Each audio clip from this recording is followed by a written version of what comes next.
Hey boos, in this video, I give commentary based on my opinion. Nothing is to be taken as factual. We are just here to have conversation. We don't expose and we don't sip tea on this channel. I'm giving you real talk straight, no chaser. Let's see if you can handle it.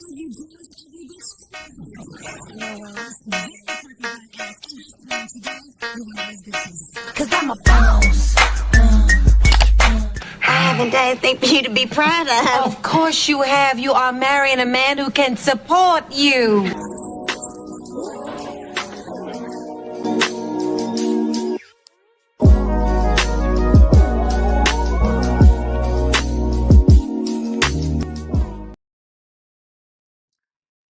So I am back. I was requested to do this video, and honestly, some of the clips I've seen, I feel like have been taken out of context, and I want to sit down and review this podcast episode, and it's titled I'm not who I used well, the thumbnail is titled I'm not who I used to be. I'm going through a spiritual battle. Here's why. And I wanted to sit through it and watch the full thing instead of just go off the clips that I've seen just floating around on social media. And you know how social media is. Once it gets a clip of something, then it completely changes the entire narration in which maybe the long form content showcased. So I'm going to sit and watch this full podcast episode. Okay? Because I'm not gonna lie, like some of the stuff I've been seeing, I see where B Simone is coming from, and then some of the stuff I'm seeing where the internet is coming from. So I'm like, let me sit down and watch it all the way through and talk about some of the things that she was talking about in this podcast. So let's get into today's video.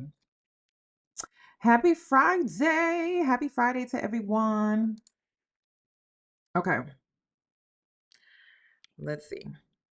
I'm like, damn, I just want to get drunk, get a blunt, go binge eat on some food, go out tonight. Fuck it. When you are called and when you are chosen, your choices in your life and your idea of fun and your decisions, they look different. You have to leave your old life behind. Every thought cannot be an action. Every thought cannot be reality. Every thought cannot take you back to what God delivered you from. You're turning into somebody different. Jesus. You're different. And I'm like, who is she becoming? I don't even know. Am I different in any bad ways? I think the only red flag would be that you're so... Let's try this again. What's up, you guys? It's your girl, B Simone, and welcome back to the Let's Try This Again podcast. I almost said... I know. Do you know what I almost just said? For sure. Because I almost said something else, too. Yeah. It feels so nostalgic. It's complete chaos. We just got home from the BET Awards. We are in LA. I'm about to unwind on the couch. Oh my God. See? Tired, sleepy. I said, you're the only person that I know that wants to get off of the BET Awards. Because you know what everybody else is doing? They're going out to eat. They're going to after parties. They're getting drunk. They're turning up. And they just did the Icon Awards. None of y'all are icons. And y'all going to party? Oh no. We're about to go podcast. Yeah. It's time to work, babe. So I can be honored like Jamie Foxx was honored. So I can be honored like Mariah Carey was honored. So I can be honored like the icon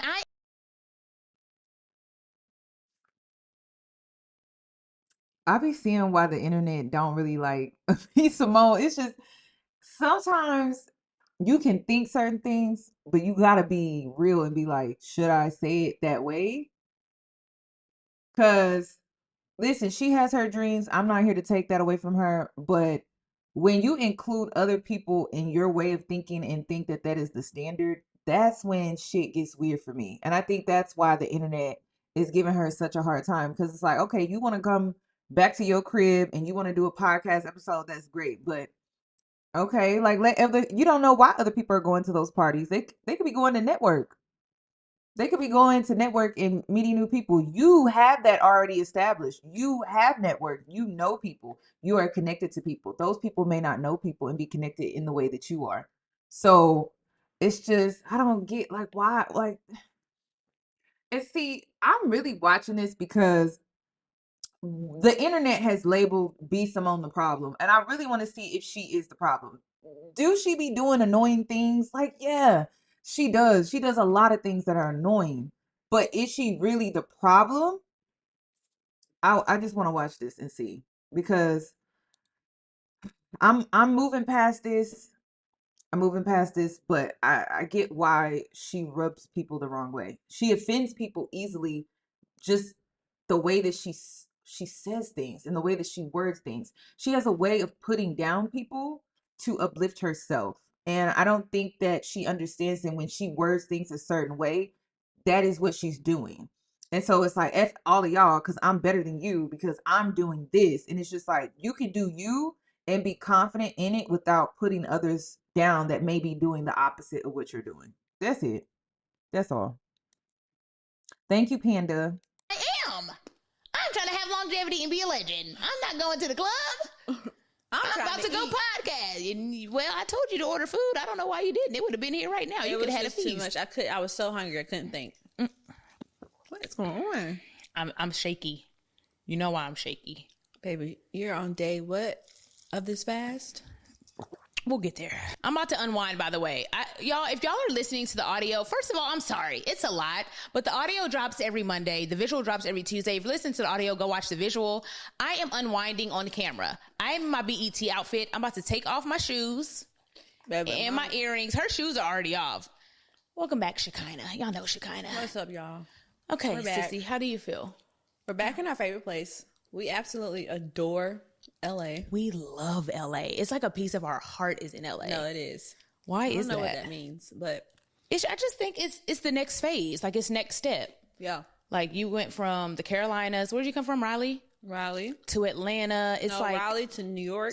To New York. Yeah. Did the East Coast, did the West Coast, did the South. It's like, did the East Coast, did the South, did the Midwest, Ohio. West Coast. Yeah. Now it's like the West Coast is like the next season. Like, okay, LA. We said we just need to be here more. Yeah. Yeah. Or get us a house. We will. Get us a house. I'm like, we're going to the house in LA. Be here more. But I'm just so proud of you. Thank you. Yeah, why do you say that though? Like, what are you channeling right now?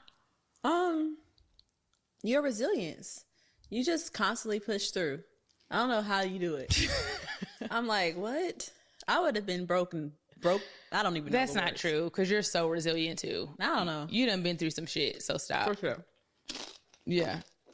You're hungry. I'm gonna let you eat. It's fine. She can cry. Yeah, I'm proud of you. She's hungry. You look beautiful. Thank you, baby. Did you feel beautiful tonight? I feel so good. I was on that carpet. I didn't think twice about my answers. You know when you're not happy, or your answers, we was long-winded. I was like, she is feeling and it. I meant everything I said. Did. Oh my God, you guys. On the red carpet today, I was so in my element, in my bag, and so confident and so bold, and just... You were. I meant everything I said. And you know how I know when I'm in a good space? When I'm talking to people and I look them in their eyes. When I look off or look away, or I'm just deflecting, like it's like a nervousness or an anxiousness or a lack of confidence.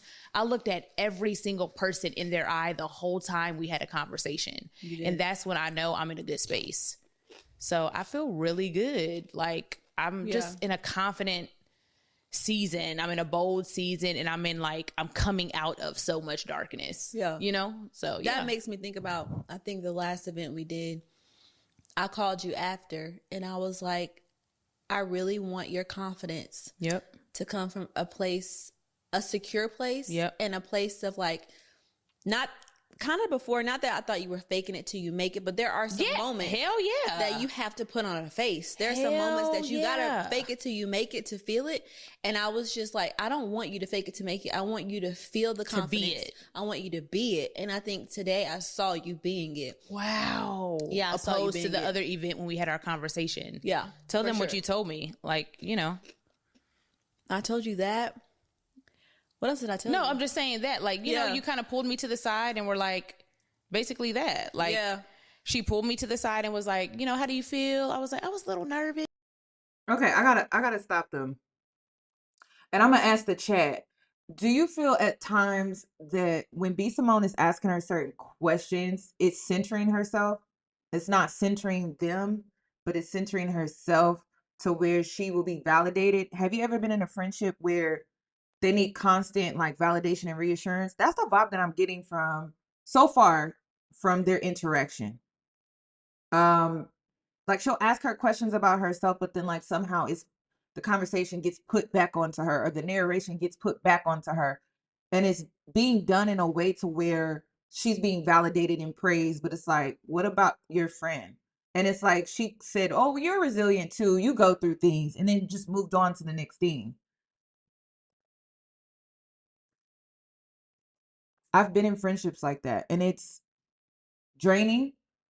You are their biggest support, and you don't get the same in return. And I'm picking that up. How far in are we? 5 minutes and 5 minutes and 15 seconds. It's very exhausting because when you're in a friendship, it requires balance. And I have a very how would I label myself? I can have a very strong personality. So I have to be self-aware to let someone else have their moment and have their shine and have their truth. Otherwise, I will overtake their moment, or you know what I mean? So it's like I have to take a step back. And it's an energy thing. You know, it's like you sense it like, okay, let me stop talking. Or you sense it like, okay, let me hear her out. There's a sense that you feel. I don't know, but I don't think B Simone picks that up at all. Is like, I like, she was like, well, do you feel like you belong here? You were like, do you feel how do you feel confident? I was like, I mean, excuse me. I was like, I think so. And you were like, no, like I can tell you're like faking it till you make it. Yeah, I could tell you weren't. Yeah. I think this time it was in a Christian space. Yeah. And you're navigating, coming out of the culture. Yeah. Finding your way in the kingdom part of the entertainment industry. And it was one of those events for you. It was new. Mm-hmm. And so I could tell like you were nervous and finding your space. Mm-hmm. But I think, that conversation, you ran with it. Mm-hmm. Tonight, you walked confidently and boldly. I felt it. Yeah. I felt great. Yeah. I felt great. And what she was saying earlier, while I'm drinking this water, y'all, I'm on a water fast. And I can say that now because by the time y'all see this, I will be off of it. I don't tell people I'm fasting when I'm on it. Of course, Shekinah knows because she's my best friend. She's around me all day, every day. You're withering away. I'm withering away. I'm a freaking frail. And she hasn't seen me eat for 9. Oh God! I broke down last night. You did. She was getting her hair We'll talk done. about that. Okay. But I want you to tell them what happened. But yeah. I'm on 9 days of water only. I have Celtic salt in my water, and I do magnesium and potassium, and that's all I have when I do my water fast. I fast every month, but this is the first time this year. I haven't done a 10-day fast. You only did it once before. Right? I did it in 2023 twice. Oh, yeah. And the third time I tried to do it, I had my answer the first day. Oh, I remember that. Yeah, I was like, I don't even have to do 10 days. Yeah. I had my answer the first day of my fast. Yeah. So this is my first time doing a 10-day water fast. Not my first time doing a water fast this year, but 10 days. And God is pushing me to 13. I know I'm not going to get off of it. Are you sure? Yes. Last night you were crying your eyes out. I said, did you pray again and ask him again? Tell him what happened. Walk through that. Yeah, I went out to dinner with a friend, and then I came home. You were getting your hair done. And I just looked at you, and you was like, I'm tired. And I was like, I know you're tired. And you just started crying. And I was like, do you want to stop? Like, you were like, no. And I was like, are you sure? Did you pray about it? Did you ask him about it again? Maybe he's releasing you. And you were like, no, I'm not released yet. But that's so hard as your friend to watch you go through that. I was like, this is so hard. So hard. Oh my God. I gotta stop. I'm really trying to go into this with an open mind. I really am, but it is hard. And the reason it's so hard is because this is not real growth. I need to explain why I'm saying this. This is my opinion. You don't have to agree. It may be unpopular. B. Simone thinks that cloaking herself in this armor of religion, Christianity, and spirituality, right? Taking on like the spiritual journey, the fasting and everything, is what is truly symbolic of growth. But she's doing all of these things, right? She's using these tools, including the fast, prayer, isolation, maybe like sitting with herself. But even when she's doing that, we don't really see any interchange. We see a woman that is still stagnant within herself. Real growth always takes place on the inside, and then it starts to show on the outside. And I think the internet is wanting to see that growth. I think the internet is really wanting to see, okay, we're seeing you do all of these things. We're seeing you step into this Christian space. We're seeing you do this, but it's like, where's the inner growth? Like, where is the interchange? Where is the inner wisdom? Because it's more so about me, me, me, me, me. This is happening to me. It's like there's a heavy, heavy victim mindset when you actually listen to her, as if she has no type of control over what's happening around her, as if her inner work is not there waiting for her to work on it. And I think that that's the frustration that I have so far with this. And I hope you understand where I'm coming from, because I don't expect for B Simone to be perfect, but she has been in the public eye for years. And honestly, I don't see a change from the girl that was on the balcony screaming, saying, "Can you hear me? Are you out there?" And she was like on this rooftop calling for a man. Like, I don't see the difference in that version of B Simone to this version of B Simone. I still see a woman that is deeply rooted in victimhood, and she's doing all of these things, using all of these tools that can help her. Like, I'm not here to deny that Christianity can't help her. Her walk with God, her walk with Christ can't help her. I'm not here to deny that, but it just doesn't seem like it's truly, truly working for her. It's like she's doing all of the right things and she's going through the motions, but is she really feeling it though from the inside out? Like, there's a sense of, there's a lack of felt that I get from her. And it's crazy because Megan Ashley gives me a totally different vibe, and it's not to compare them, but like, there's a soul, just like some type of soul sensation that I get with Megan that I don't get with B Simone. Like, I just, when I connect with Megan Ashley, I connect with her at the soul, at the spirit, at the energetic level. I can feel her when she speaks.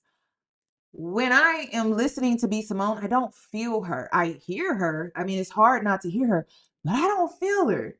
And that is what's really throwing me off when she has these conversations with friends or just with anyone. We don't really feel her. We see her, we hear her, but we don't feel her. And there's some type of disconnect. Is she performing? Who knows? But um and then a lot of it's also kind of weird too, where she centers herself a lot with these conversations, but then it's validation seeking. It's not like she's centering these conversations to truly be transparent. It's like she needs someone to tell her, "I'm doing a good job."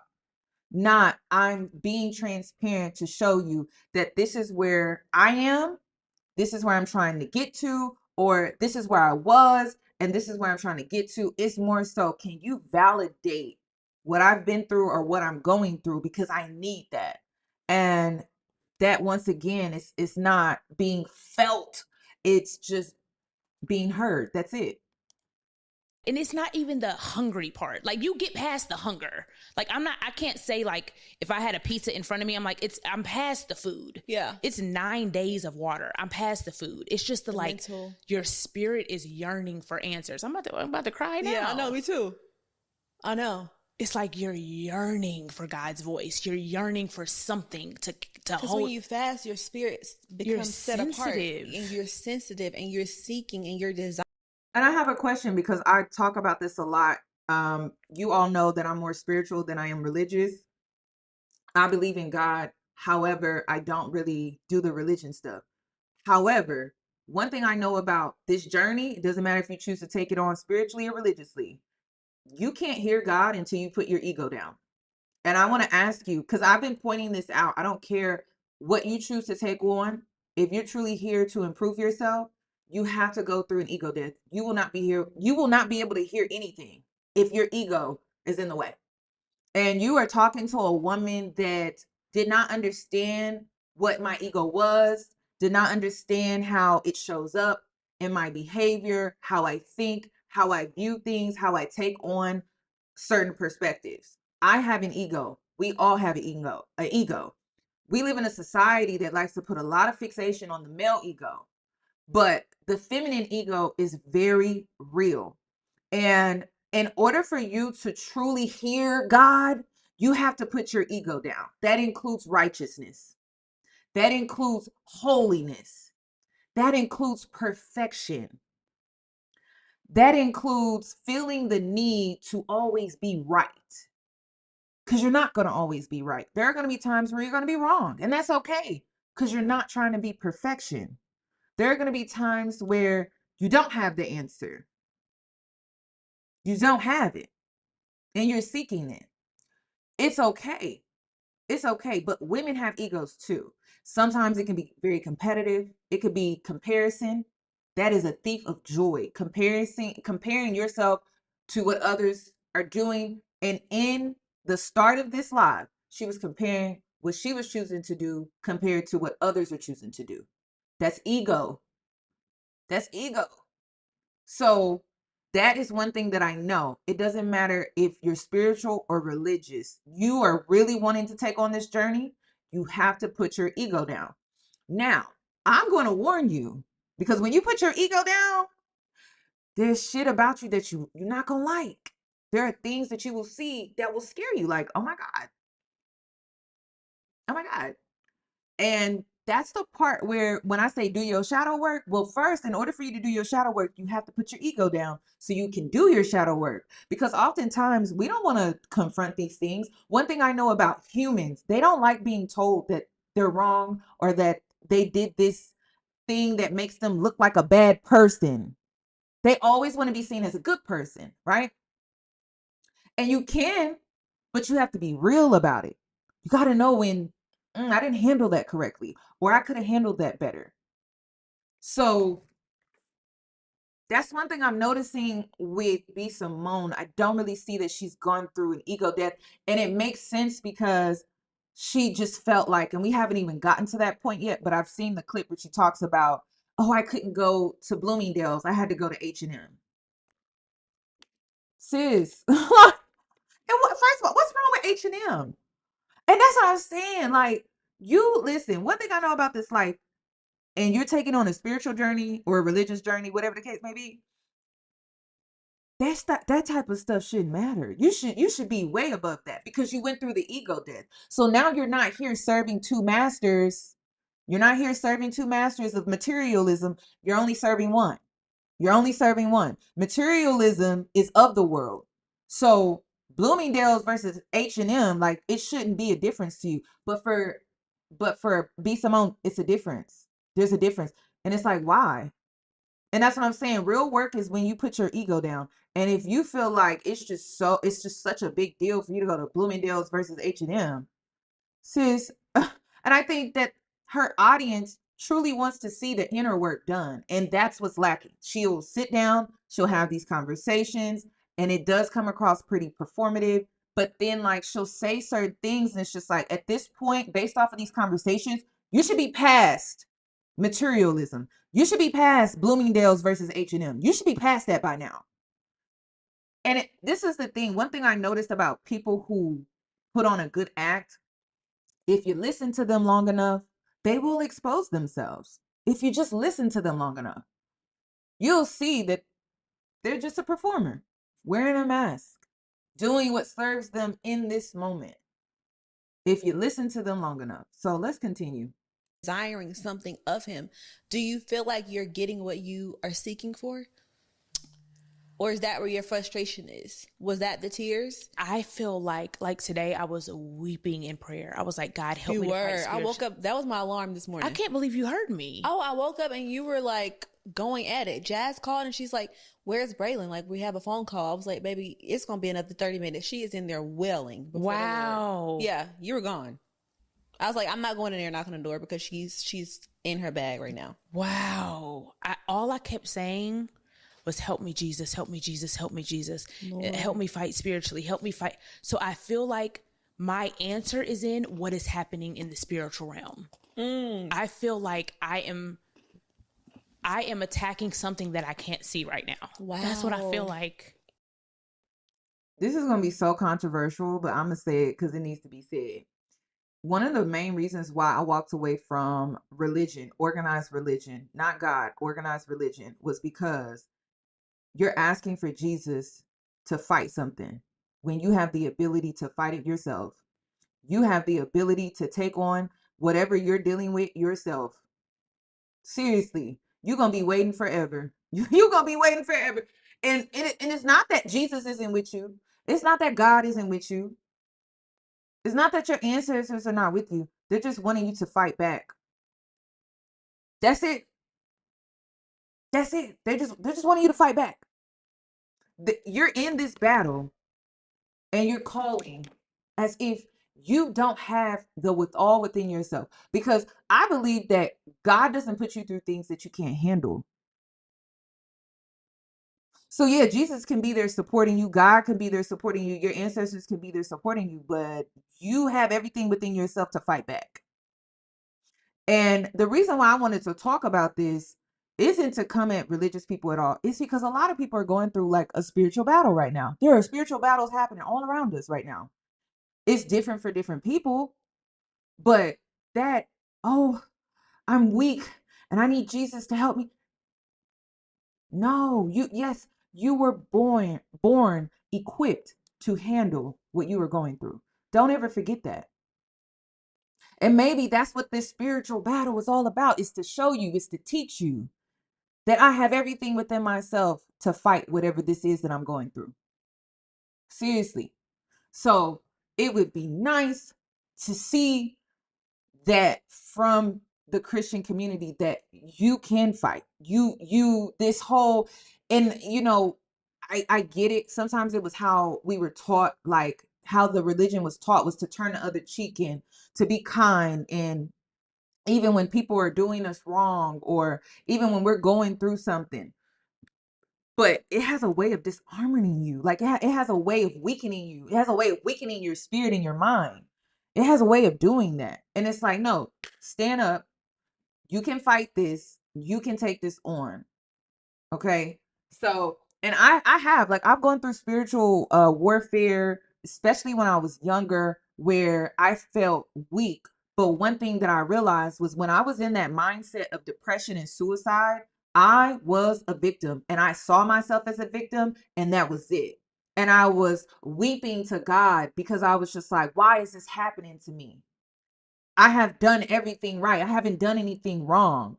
And then it got to a point where I started to get angry at God, because I'm like, are you hearing me? Are you there? Because it got real for me. And then I realized the whole time God was there and God was hearing me, but I had to do something about it. I had to do something about it. It couldn't just be all on God and Jesus, come and help me, come and save me. Da, da, da, da.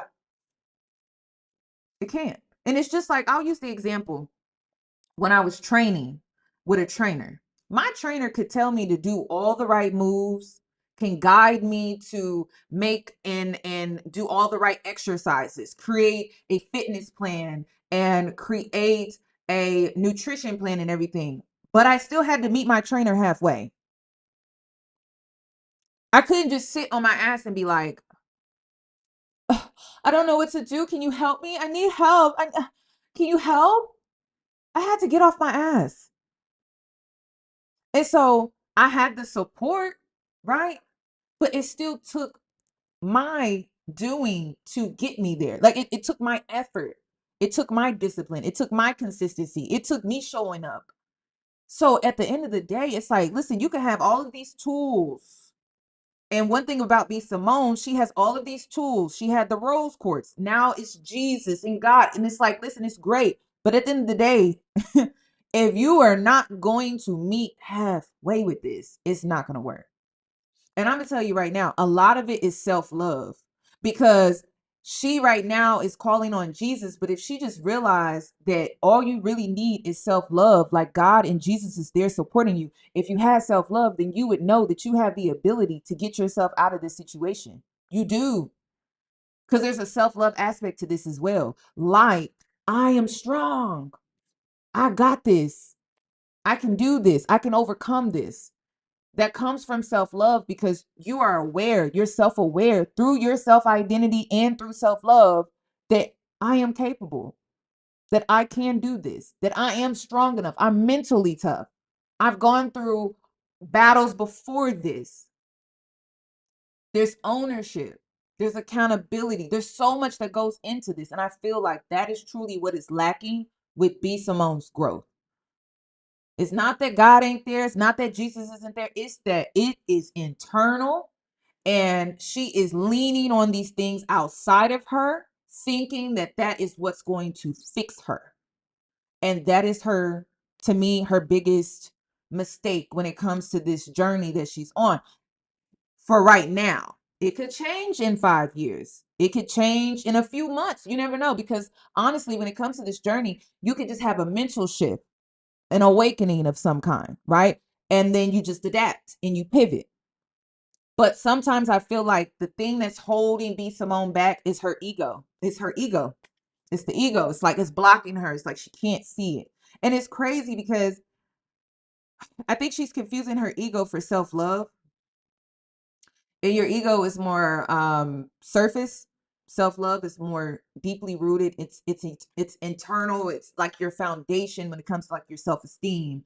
And your ego is like your protector when it comes to your self-esteem. And it's like she's more focused on the protector, fake it till you make it, more than she is when it comes to her self-esteem that will be rooted, grounded, and she'll be able to grow. So that's what she's lacking. So she's starting at the surface. She's not getting at the root, which is her self-esteem. So let's continue. And again, this is just my opinion. This is just my opinion. That's what I feel like. You feel like you're attacking something you can't see right now. Do you feel like you know what it could be? Although you can't see it, because sometimes our spirit does know. I feel like it's breakthrough with what I'm creating with the app. I feel like there's been so much financial, just my finances, like the budgeting. You see how I am nitpicking every little thing. I've never been like that. Another thing I want to say too, as an entrepreneur who's been doing this for 10, 11 years, and I have been working as an entrepreneur for 8 years without working a 9-to-5 job. Because when I first started off, I was working full time. When you're an entrepreneur, it is very spiritual. It is very spiritual. If you will do well when you intertwine your entrepreneurship in with your spiritual journey. So when you go, and anyone that knows, when you're an entrepreneur, your money can go up, it can go down, it could be stagnant, it could be like just a flat line, right? But everyone knows that in the entrepreneur space, right, that money can go up and down, it could fluctuate, or it could go flat line.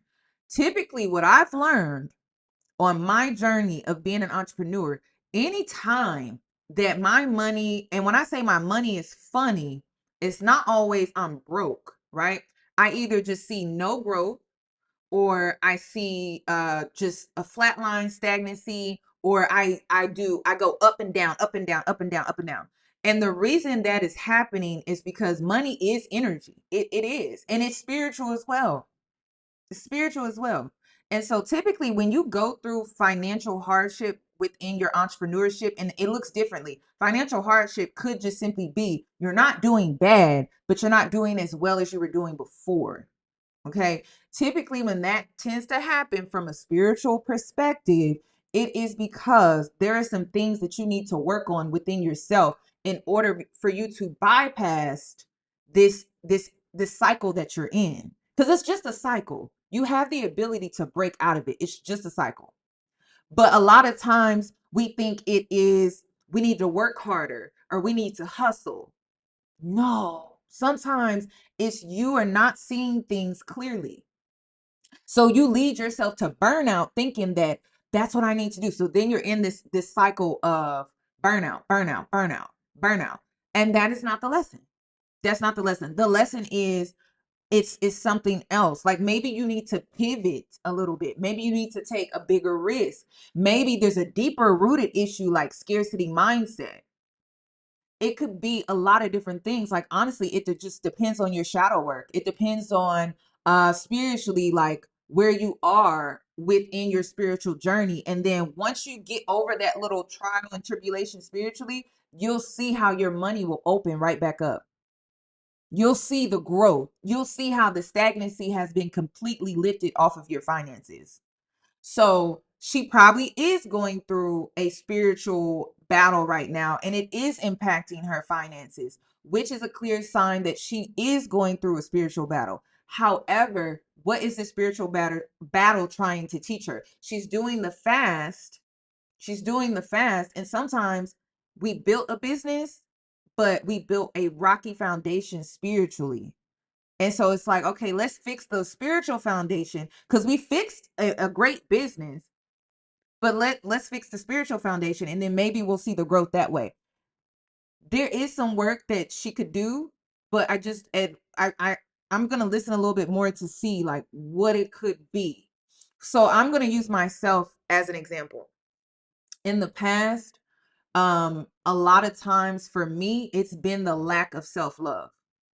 And I noticed that typically in the past, I've been in a relationship with a man and it was holding me back spiritually, mentally, and physically and financially.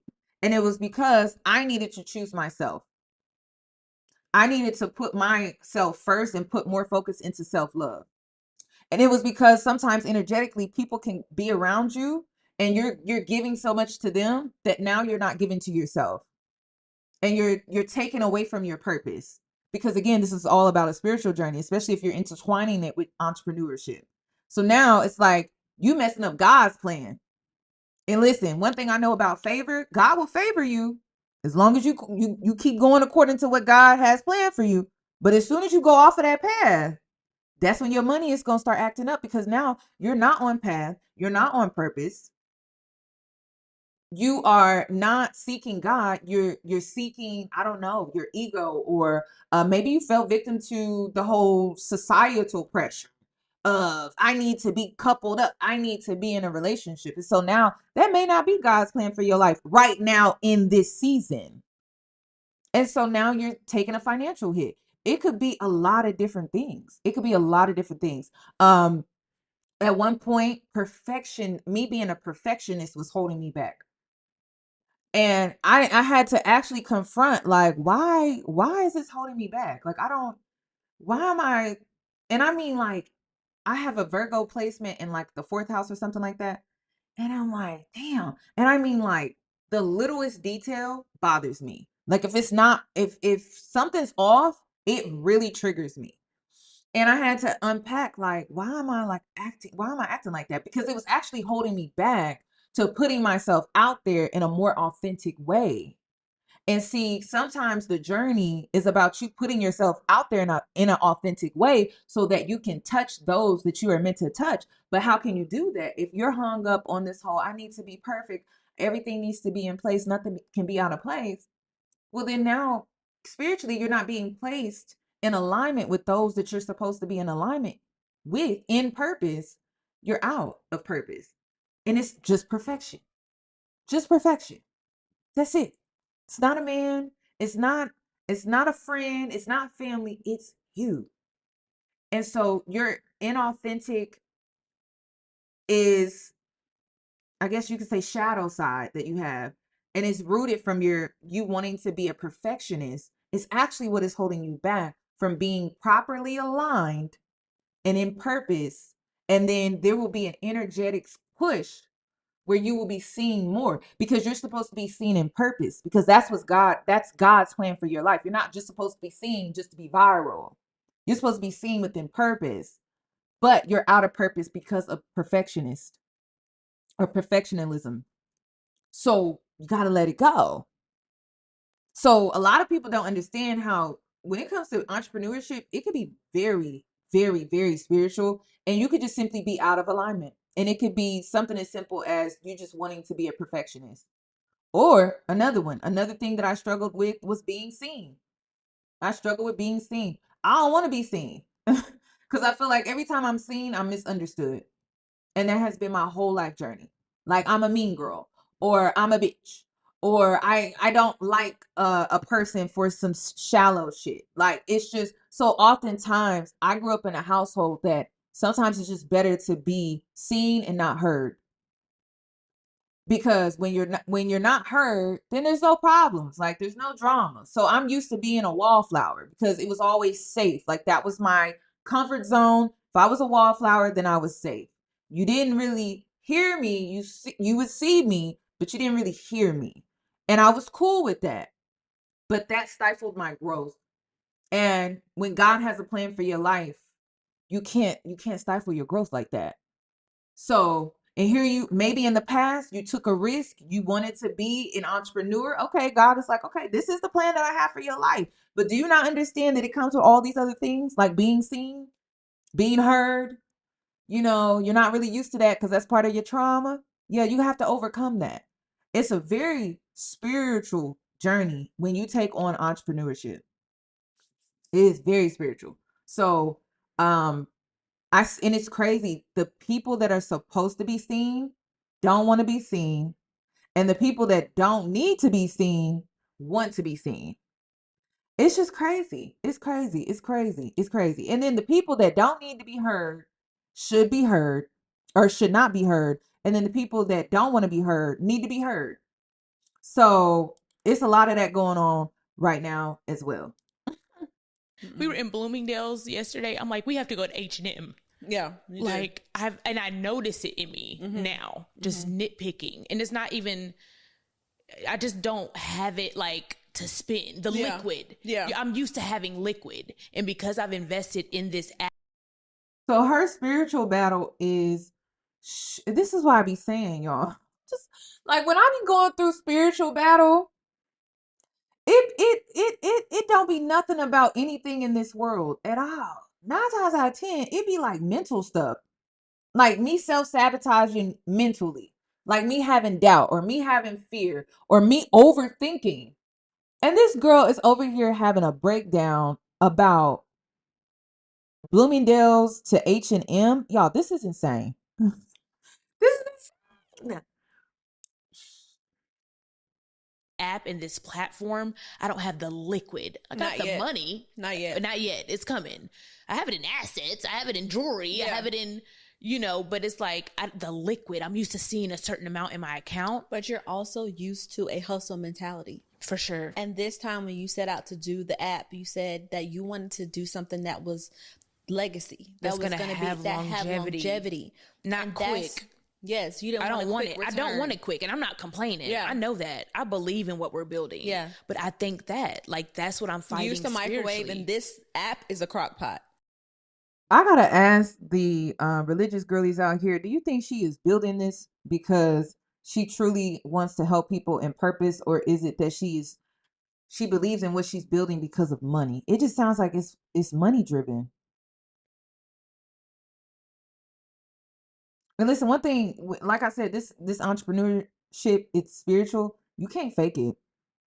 You can't. You cannot fake it.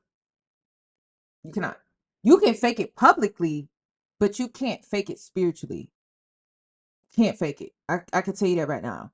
So her money may be funny because of that.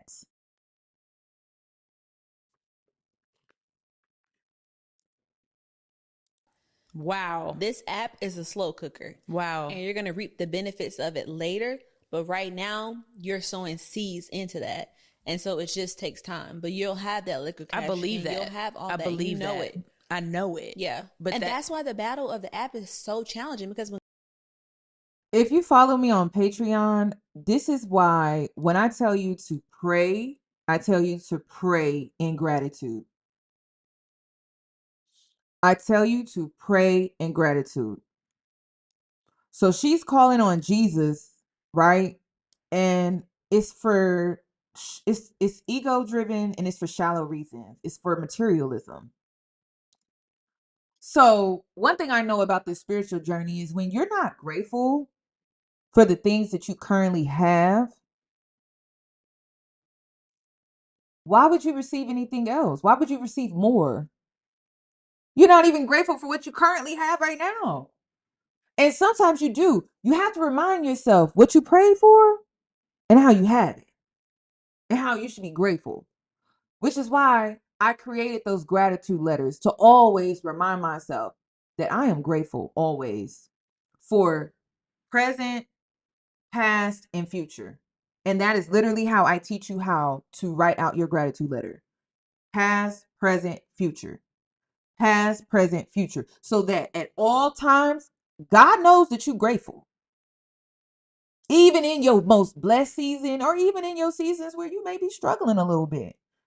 But you don't ever want God to think that you're not grateful for where you are and where you come from and where you're going. So that gratitude letter, I'm so big on those because it's like when you're always constantly moving in gratitude and in love and appreciation, it's abundance. It's abundance. You are abundant at all times. So this is sad. Like this is sad. This is sad. But you know what? Another thing too, because I can look at this from a different perspective. There are a lot of women that can relate to B Simone. Because there are a lot of women that they are caught up in appearances and looking a certain way and needing to feel validated by others. So Bloomingdale's to H&M is a big deal for them. It may not be a big deal for us. Because honestly, y'all, I'm going to make whatever I put on, I'm going to make it look good. Because I think this is an H&M shirt that I got on right now. And I got on some Old Navy linen pants right now. But it doesn't matter what I have on. I make the material. The material does not make me. So I feel like there are a lot of women out here that feel like they have to shop at a certain store so that they can feel like that girl because they get the validation from other people. And sometimes the validation that they're seeking is hate. Like, oh, she can afford that or she can wear that. And sometimes that validation is them seeking, like the validation that they're seeking is wanting people to be jealous of them, wanting people to hate on them. I've been around girls like that.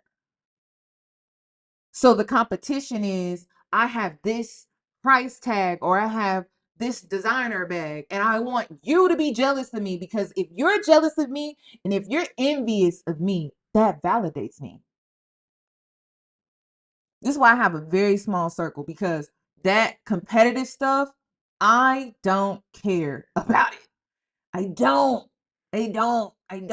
And when there's no competition with these type of women, they force a competition. So I just remove myself because there never was a competition. It is not that serious. It will never be that deep for me at all. At all. I got better things to worry about and think about. Seriously, seriously, seriously. I do. I have better things to be concerned about. So, um, I see how B Simone has an audience. I do. It makes sense because like I said, there are girls that are out here struggling as surface level as it may be, as it may be, but it's real for a lot of people. It's real for a lot of people.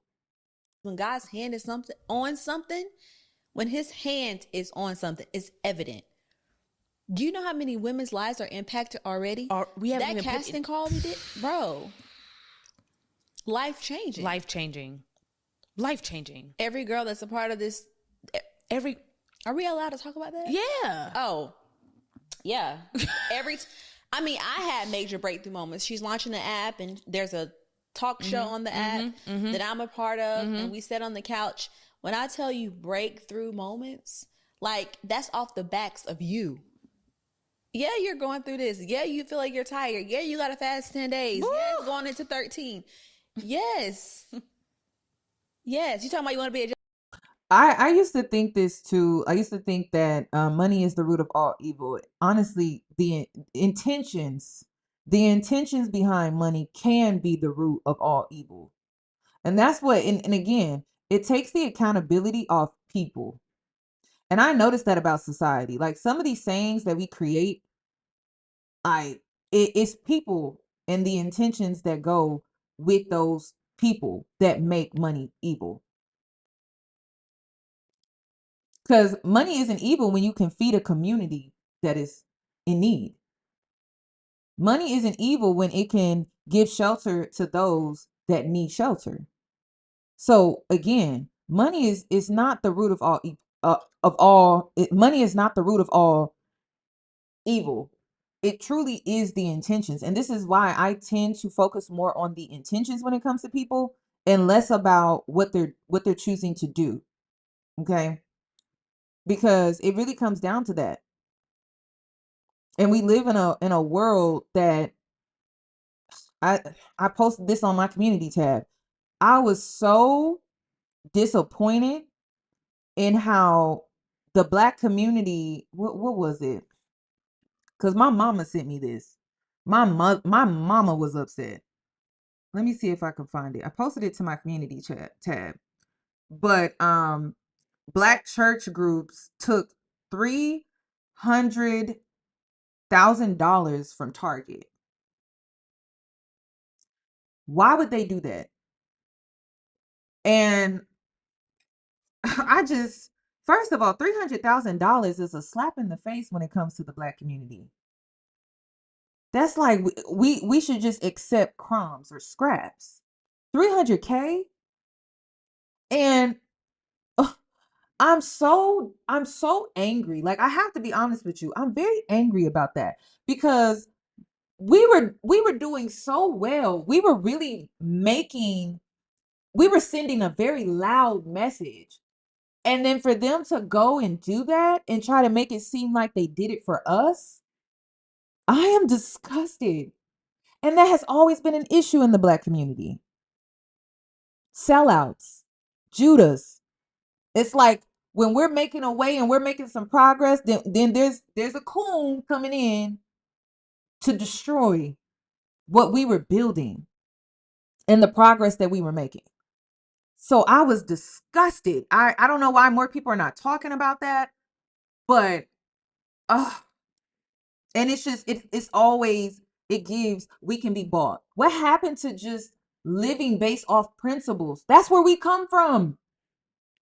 Before slavery, our ancestors lived according to principles, not money. That's white supremacy. That's capitalism. That's not how we live. And that is not where we come from. So to see these men just, I don't get it. I'm embarrassed and I'm ashamed that they thought taking $300,000 meant something. Crazy. Jamie Foxx. What? You want to be honored at the BET Awards? Well, for sure. This is your journey, babe. You guys, Simply Pop has launched a new prebiotic soda. Simply Pop, the new juicy soda. There are 5 flavors, y'all. Pineapple, mango, lime, strawberry, citrus punch, and fruit punch. Made with real fruit juice, y'all. Simply Pop supports gut health with 6 grams of prebiotic fiber. And y'all know I don't play about my gut health. It has no added sugar, and it's sweetened with juices, monk fruit, and then this is manipulative as well. So she talks about how she's going through a financial hardship and that she can't shop at Bloomingdale's. She has to shop at H&M. And then she puts an ad in here. You know what? The people in sheep's clothing, like, I don't know at this point, I don't have it. That's crazy. And then you talking down on your audience because they probably shop at H&M. So you need the ad and you need them to support this podcast episode so that you can go back to Bloomingdale's. This is awful. extract. Supports immune health with zinc plus vitamin C, y'all. Simply Pop is flavor that pops. See what all the fizz is about. Simply Pop is the new juicy soda that happens when you combine that delicious real fruit flavors of Simply with 6 grams of prebiotic fiber to support that gut health, y'all. That's why Simply Pop contains the same real fruit flavors you know and love, and no added sugar makes for a soda that even a juice would drink. I personally love the citrus punch because they are literally so refreshing. And when you add 6 grams of prebiotic fiber to support gut health, I mean, come on now, y'all. Y'all know how healthy I am, and I don't play about my gut.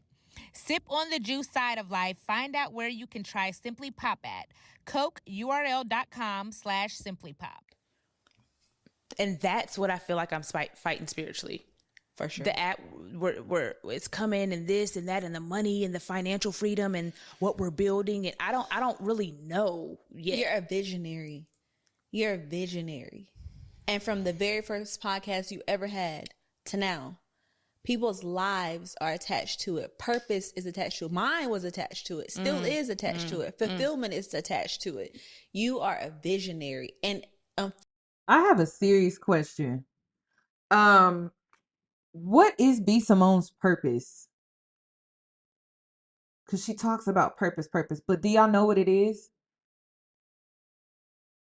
I don't really know what it is. I'm not, but at the same time, not to be dismissive, but I'm not like paying close attention to her like that to know, but maybe you've watched her for a while and you would know what it is. Like, I'm not even asking to be shady. Like, I really don't know. Because other content creators, I'm like, I've watched them, like I know what their purpose is. You know, I can see it. They're consistent in it. But B. Simone, I don't watch her enough to really put 2 and 2 together to really know. So do y'all know what her purpose is? Because the only thing I'm seeing, this is me looking from the outside looking in, and I could be wrong. I could be very wrong, but for me, it's just always like money with her. It's just money, money, money, money. But I don't know, maybe you're connected to her in ways that I'm not. Like, you follow her on Instagram, you watch all of her podcast episodes, and you're locked in with everything that she does. And maybe I'm just not seeing it. But yeah, she doesn't know her audience. I know y'all so well. I know when I have visitors on my platform. I know when. That's why I don't be yelling at y'all, because I'm like, I know who my people are and I know who are not my people. You get what I'm saying? Because I know my audience. I know my audience. So I don't think she knows her audience either. Either. I know my audience is very free thinkers, very intelligent. I feel like I have a lot of neurodivergent people on my platform because you have a way of being able to look at things from a multitude of ways. And you probably don't just watch me. I feel like you watch a lot of different content creators because you like to expand your mind and see things from other people's perspectives. So I don't think she really knows her audience. I don't think my audience is materialistic at all, which is another reason why I don't shove products down y'all's throat. Cause it's like, I'm not even into that. I feel like my audience is just very, very spiritual. Very spiritual. Yeah, we have ADHD. Because y'all are the only ones that can really keep up with me. Y'all, like, sometimes y'all can help me fill in words that I just mess up or repeated myself. You still keeping up with me. So I appreciate that because I have ADHD really bad. So yeah, I know my audience and I know when I have visitors. So I don't know. But maybe her audience shops at Bloomingdale's, girl. You know, maybe they do because she has 4.5K likes. So maybe they do shop at Bloomingdale's and now they have to shop at H&M. Girl, I don't know. But outside of her audience, I'm like, dang, that's crazy. What's wrong with H&M? Fortunately, it comes with weight. The weight that you carry on your shoulders, for that, you got to carry everybody else along. Mm-hmm. It's heavy. It's heavy, but you're called. Because period. I know. You know what you said to me the other day that it's like embedded in my head. What? And it was so, I don't even think you've thought about it twice. What did I say? I was telling you what I wanted to do with the girls from the casting call. I don't want to talk about that yet, but we had a casting call in Atlanta and women from all over the community came. And I want to do something with a select few of them. And I want to take it to other cities. And I've created something really, really big that's going to take over the world. and I said something to you, and I was like, I want to do this. I was telling you all the ideas. I was like, I want to do this, and then we're going to do this, and then we're going to get this, and then we're going to do this design, and we're going to. I also want to point out this because I made this statement in my Patreon video that I did about confronting the contradictions. If you want to know why people like B. Simone are in the positions that they're in, it's because they are ego driven. And remember, I tell you all the time that you don't have to be just completely ego driven, right? You have to have a healthy relationship with your ego. So even though she doesn't have a healthy relationship with her ego, she's still so ego driven that she's not going to allow her fear or anything that she may be struggling with to hold her back from what she's wanting out of life. And I'm, it's easy to sit here and just judge her or whatever like that, but there's some things that you can learn from her as well. So even though she's struggling with these things and she is ego driven and it's very surface level, maybe that's what you're missing when it comes to your own journey. And I'm not saying that you just need to be arrogant and egotistical. I'm saying maybe you could be a little more ego driven when it comes to you facing your fears, when it comes to you putting yourself out there, when it comes to you socializing, when it comes to you like overcoming doubt and just negative thoughts that kind of creep in. One thing I notice about people who are in positions and you're like, how are they in positions where you can see past the facade, right? But it's like once you see past the facade, you're like, oh, that's how. And you know what? I could be a little bit more like that. I could be a little bit more like that. Just balance though. Because their issue is it overtakes them, right? But it's not that you want your ego to overtake you. You just want to have a balanced relationship with it so it can support you and help you when you're trying to overcome different things that may be holding you back when it comes to your own life. That's all I'm saying. Gonna go. Oh, I said whatever you say. Yeah, I told you whatever you say. I get annoyed with that with you. That melted my heart, though. Yeah. You were like, whatever you say, I know it's going to happen. I know like, it's you don't gonna have happen. to convince me. No, I know it's going to happen. I know it's going to happen. I've seen it happen. No matter what. Yes, I'm like, I'd be scared when you start talking because I'm like, wait, hold on a second. If you start talking about a ring. B. Simone needs a lot of validation and reassurance. And I know there's a girl out there that is the same way. And I have to be honest with you. You can be very draining in friendship, in relationships, very draining.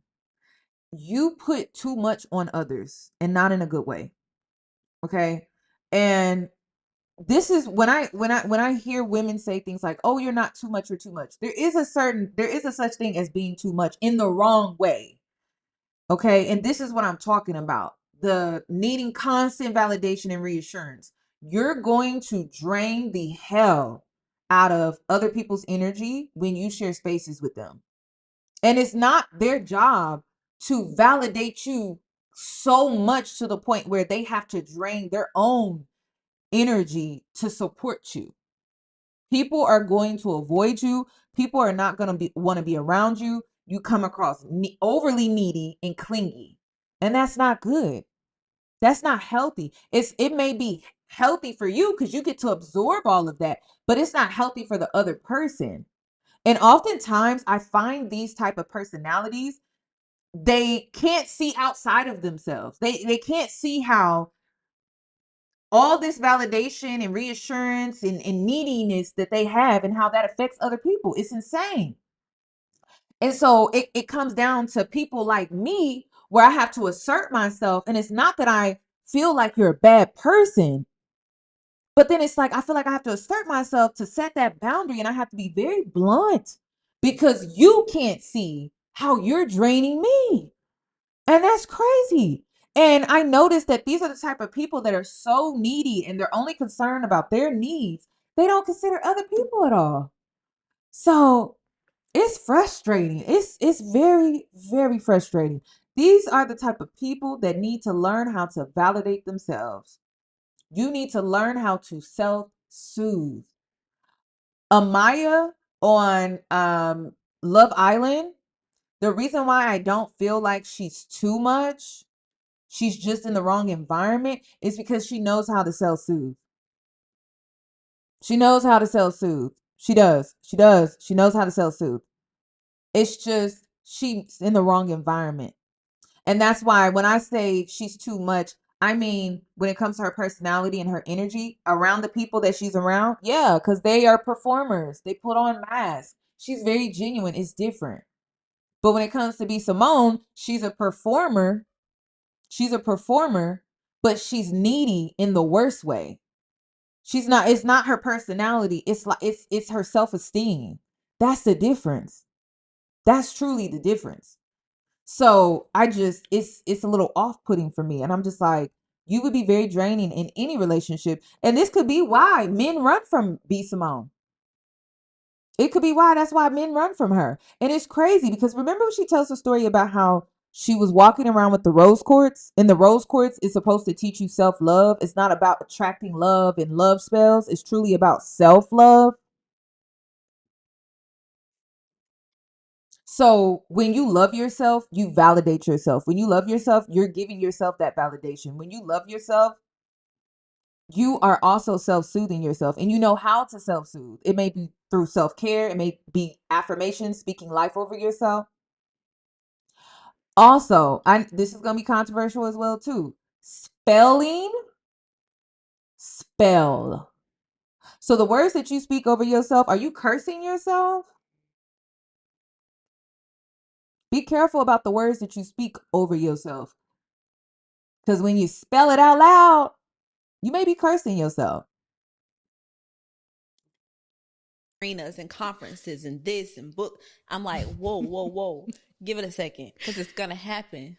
You said whatever you say. You were like, whatever you say, I know it's going to happen because you said it. Oh my God. I believe it. Yeah. It's just the power that, I would almost say the power that I have, but no, the gift that God has given me, and the power that's behind that. Like whatever I believe, whatever. It is the power that you have, though. You can say that. That is crazy. You can say it's the power that you have. Woo, Jesus. It's crazy. Your gift is your words. Your gift is your ability to have, you have the gift of faith. Some people will call it manifestation. Some people will call it certain things. You have the gift to believe. You have the gift to believe. Whatever you believe, Braylon, always happens. That is wild. Yeah. It's nuts. I started saying stuff. Should kind of be like, be quiet. God, shut up. Please. I can't. Oh, yeah. So I'm proud of myself for this fast. Today is day 9. Tomorrow is day 10. First of all, it was going to be 3 days. God called me to 10, and I'm hoping he releases me on the 13th. What would you say to somebody that is in a season that you're in? A season of transition, a season of growth, a season of believing God for something that they... Go ahead, take it off. We had them clip-on earrings, baby. They so heavy. But I'm putting my back on. I ain't about to be on this camera. Hers just fell off. I took mine off. I wish I could take this lipstick off. You ain't gonna make it work. You know, another thing that I find so interesting about B Simone, she always finds women that are like soothing. I'm picking up a very similar energy with her friend in this video or this podcast that's very similar. They shared energy with Megan Ashley. There's a soothing that comes with their energy and their presence, their essence, their spirit. You feel nurtured when they speak. She has a way, and I honestly, has Megan Ashley, has she said anything about their friendship? Like really, really talked about it? Because she just, yeah, it's like vampire energy. She has a way of getting women that have the ability to just nurture when they speak. So man, and this is something that I realized. If you can relate to what I'm saying with that, you tend to attract a lot of women in friendship who have a mother wound. And I had to notice, I had to realize this about myself. That's how I ended up getting into mentoring, because I feel like in past friendships, I felt like I've always mothered. I've never been truly just a friend, and that's it. I've always had to mother and point things out and help them articulate their feelings and their emotions. And then once they're able to articulate it, then nurture that just by speaking, just by talking, just by assessing or advising, just like a mother would, something that they can't get from their own mother because their relationship is strained or they don't have the best relationship with their mother. I tend to attract women like that. So I had to realize that within myself. And listen, there's nothing wrong with having the mother wound because we all have wounds. It's about, are you healing the mother wound? That's what it's about. There's nothing wrong with having scars. We all have scars. But are you healing those scars? Are you patching them up? Are you nurturing those scars? And I found myself in past friendships with women where they weren't nurturing the scars. They were acting like the scars weren't there. They didn't exist. It didn't bother them. They suppressed a lot of things emotionally and mentally. And then I had to realize that I too was doing that, but had the ability to help and to nurture others at the same time. So I had a bad habit of pouring into everyone else, and then I was suppressing and neglecting myself. So again, that self-love was something I was missing, even though I knew how to be there for everyone else, but I didn't know how to be there for myself though. So I noticed that about B. Simone. She attracts women that are very nurturing and soothing. But what would you say to somebody that's in the same season as you, transition, growth, believe in God for something, not even knowing all that you're believing for, and it's a tussle, like to give into your flesh and maybe not want to fast or feeling like he's calling you too fast? Like, what does that surrender look like, and how does that person take that next step to do that? You know, the crazy thing, you're asking this because this is what we just talked about. When you are called and when you are chosen, your choices in your life and your idea of fun and your decisions, they look different. You have to, what? It's so hard letting go of the old you. We were at the BET Awards, and I'm going to keep it real, y'all. We just left the BET Awards, and I'm like, I'm looking around. I'm like, damn. I just want to get drunk, get a blunt, go binge eat on some food. So again, she was projecting in the beginning of this podcast because she was on a fast and everyone else wasn't.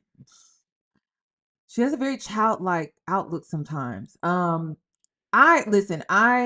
This made me so mad. I despise those type of women. I used to think like that once I realized in therapy that that's what that was.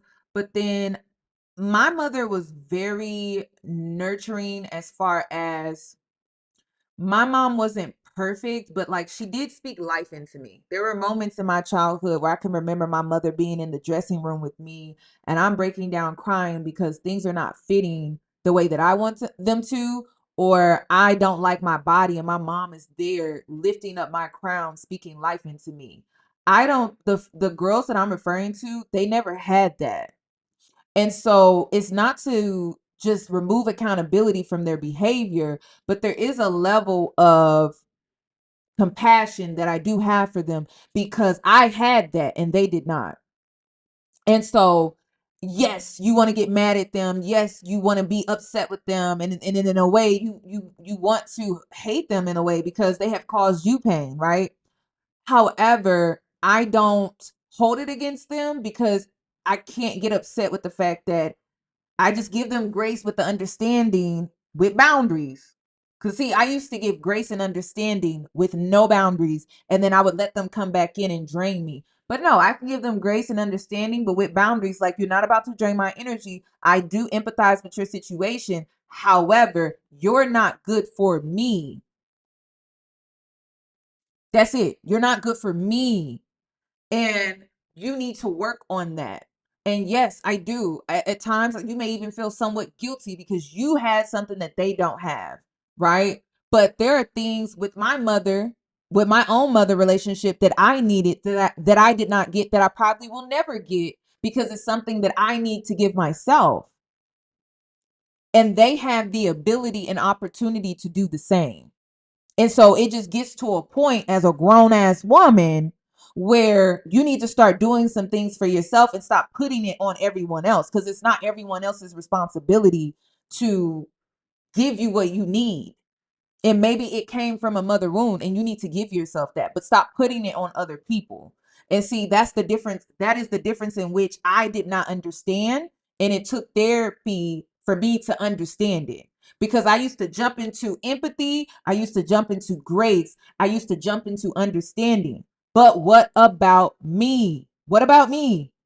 And that's one thing I had to learn, that if you not worried about you, ain't nobody gonna be worried about you. Nobody. Who's making excuses for you? Who's having understanding for you? Who's in your corner pouring into you in the way that you pour into other people? I had to learn that because it was not taught to me.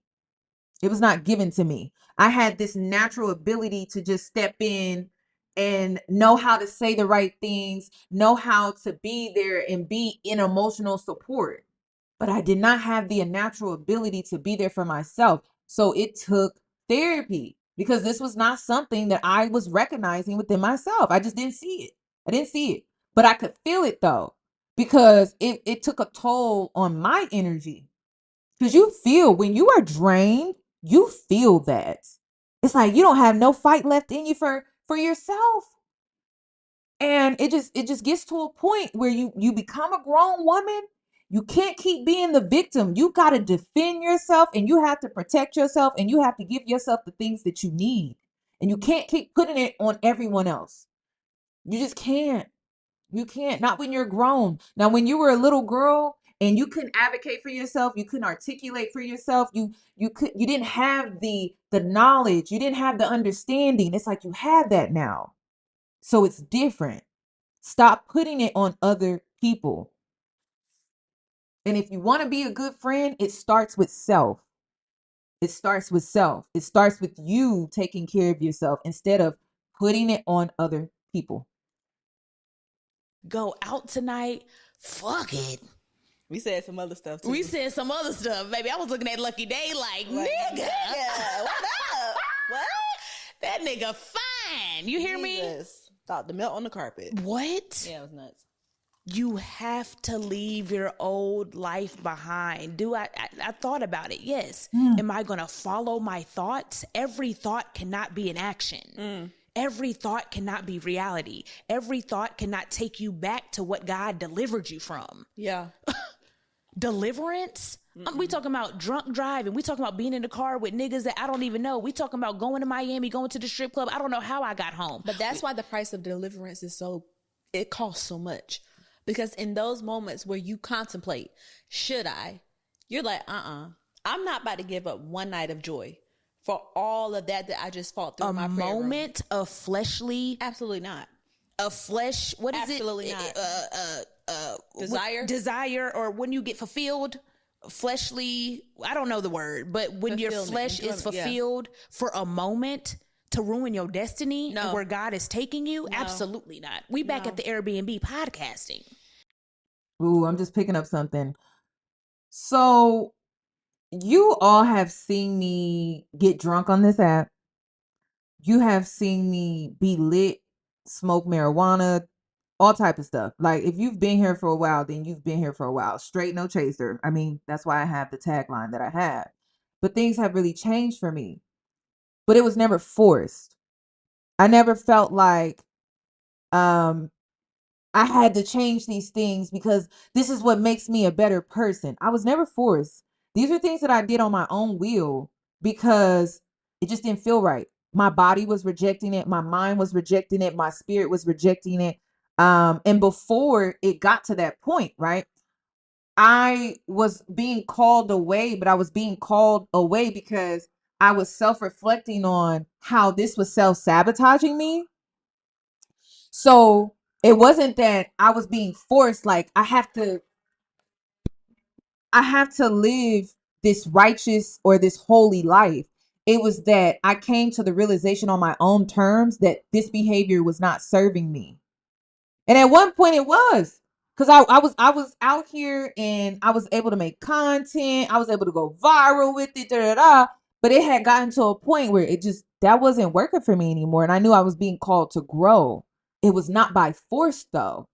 There was like a desire, or once there was something that was truly pulling me in this direction, but it wasn't to be righteous and holy. It was because I had outgrown that. And now I'm being called to grow and to move past it. And when you have an awakening, right, you see things differently and you see how this is no longer serving me. It's time for me to change my ways. And it's not being done with force. It's being done with, I want to do this, not being forced to do this. I want to do this. And see, this is what comes with inner work. This is what comes with inner work because inner reflection is done. So there's no force. And when I look back, when I see people getting drunk, I don't feel any type of way because I know I'm not going to have the experience that they're having. At one point, I was able to have the experience that they were having, but now I'm not able to have that experience anymore because I've truly outgrown that phase and that cycle that I was in where I was able to enjoy that type of stuff. So again, me not drinking, I'm not doing that because I'm trying to be seen as a good girl or righteous or holy. It's like I really have, like, seriously, I've outgrown it. My body just does not like it. My mind doesn't like it. My spirit doesn't like it. Nothing about me actually enjoys it. I actually enjoy being out and not drinking and socializing and being coherent and really. And one thing I learned about this, though, you be seeing people for real. You do. You have a level of clarity that you did not have when you were socializing before. So it's like one of those things where, again, I'm not doing this because I'm trying to appear a certain way. Like I literally did this because it like, y'all, my body literally reacts so differently. I'm talking about inflammation, like all of this stuff. And I used to think like, oh, it's just my age. It's because I'm getting older. And it's like, no, my spirit rejects it too. Cause it just doesn't feel right. I don't feel right spiritually the next day. So it's alignment though. It's growth and alignment. And so there's no force with this, just me being true to myself and me just being in alignment with myself and recognizing that and accepting it for where I am and for what it is. But there's no force. There's no force. And it seems like she's kind of forcing herself to not be into those things. And honestly, there should just be a natural transition or pivot, not force though. I'm about to wipe this makeup off and lay my ass down. Mm-hmm. And if she kind of want to go get some food or something, we might go get some food. I might ride with her, might go meet a friend, but I can't go back to my old lifestyle for a moment of pleasure. That's what I'm trying to say. Fleshly pleasure in the moment. So to answer your question, I think what brought that up was you have to surrender who you thought you were. The person you were is not the person God called you to be. No. It was a transition. The person that made me famous is not who God called me to be. Not all of who he called me to be. It's who I was in that season, but he is moving you to higher. And when you're chosen, you have to make decisions. What did you say? Somebody else is leading your life. Oh my God, you don't have control of your life anymore. We were talking about that at the awards. Like, we wish we can go out. We wish we can do that. But when you got to check in, you're submitting to I'm somebody. not checking in with my husband or ex. What, you're not checking in with a man. You're submitting to God, and you're checking. God, can I do that? God, do you want me? And it's like, no, like you're still having accountability to something. I know. See, this is that this is that patriarchal stuff that I have to submit to God in order for me to submit to righteous. When really, if you were to turn inward, it would be in alignment. You wouldn't have to. You're submitting. When you submit to self, you submit to God because God created you. God created this purpose for you. So it's like they're submitting outside of themselves, thinking that that's what they have to do, and that's what the patriarchy teaches you to do. Submit to man. And do y'all see what I be talking about? Do you see why I be having my icks with religion? Like, seriously. Like, when I submit to self, I'm submitting to God because God is in me. God is breathing through me. God knows I'm not going to be perfect. And this is why I tell you all the time, I'm like, you didn't come here to live a happily ever after or a perfect life. You came here to live an experienced one. Literally. God made you flesh. He knew. He, she, spirit, whatever, knew you were not going to be perfect. So that's what I'm saying. Like, it's, and the system is all about force. It's all about control. And it's disarming you as if you don't have no control. You don't have no free will, right? Not control, free will, right? It disarms you from that thought process. And then submission. We submit every day in this system because we have to submit to the system. We have to submit to 40 hours a week. Sometimes we have to submit to overtime, working 2 jobs, paying bills. We submit every day. And that's the thing that I don't like about that's my whole thing with religion. It's just it takes you further away from self. And you feel like you have to submit to things outside of yourself when you shouldn't, because God made you. Literally. You may have to submit to the journey, the experience, but there's no submitting outside of yourself. Like there's just a process to go within yourself, but there's no submitting outside of yourself. And that's when I get lost. That's when I get lost. And again, it strips you of your identity, because this is who you are, right? And it's like B Simone is like, this is what I want to do, but I feel like I can't do these things. And it's like when you take on a spiritual journey, there's a natural unfolding of you no longer being interested in those things, instead of feeling like you have to be forced into no longer being interested in these things. There is a natural pull when it comes to this journey. And it's like once you go through certain experiences and you do the self-work, you overcome wanting to be a part of those things, because you know, like, you're not there anymore. You've outgrown it on a spiritual level, physical level, mental level. It's just, it does not resonate with you anymore. Everything about you rejects it. So there's no yearning like, oh, I'm missing out. I don't feel like I be missing out. When I be seeing people outside turning up, I don't feel like I'm missing out. I actually show gratitude in the moment of where I was and where I am now. Like there's a level of gratefulness that I was able to have that experience and have fun, but then also being at peace with the fact that that's not me no more. So, and this is oftentimes what I be seeing with like religious people, where they feel bad for like yearning for those things, because technically on a spiritual level, they haven't really outgrown it yet. And it doesn't make them a bad person. It doesn't mean that something is truly wrong with them. It just means that maybe you're still in that cycle because you just haven't reached that level where you can completely come out of it. And I oftentimes see people carry shame because of it. So then you don't even want to acknowledge that that is something that you are yearning. It's crazy. And then there's a lot of people that deal with self-hate because they feel like they shouldn't yearn, or there's something wrong with me. Like I can't yearn that type of stuff because it's not holy. It's not righteous. And it's like, you came here to live and experience life. God knew you were not going to be perfect. That's it. Know better now. Yeah, I know there was better. days in my life where I didn't know better. I didn't feel conviction about weed. I didn't feel conviction about alcohol. I didn't feel conviction about certain things. And everybody's conviction is different. Mm-hmm. And I know everybody goes, well, sin is sin. I get that, but we're all on a journey. So you have your relationship with God, and when he tells you something, that's when you move. Yeah. I've been convicted about drinking. I was convicted April 25th, 2023. Haven't had a drink since. Won't forget the day because I remember every moment. Had one tonight. Baby, she just had one. And I love it when she order. Yeah. I'll be like, get me a lemon drop. You do. And drink it for me. Yes, you do. My conviction, I don't push my convictions on everybody else. Another thing too is like, sometimes when you have awakenings about drinking or smoking and things like that, it's to remove you from a toxic cycle. That you need to reevaluate that maybe you're in this toxic cycle and you're drinking heavily because you're dependent on it. You're smoking heavily because you're dependent on it. It's not going to hurt for you to have a drink here and there. Because I can have a drink next week.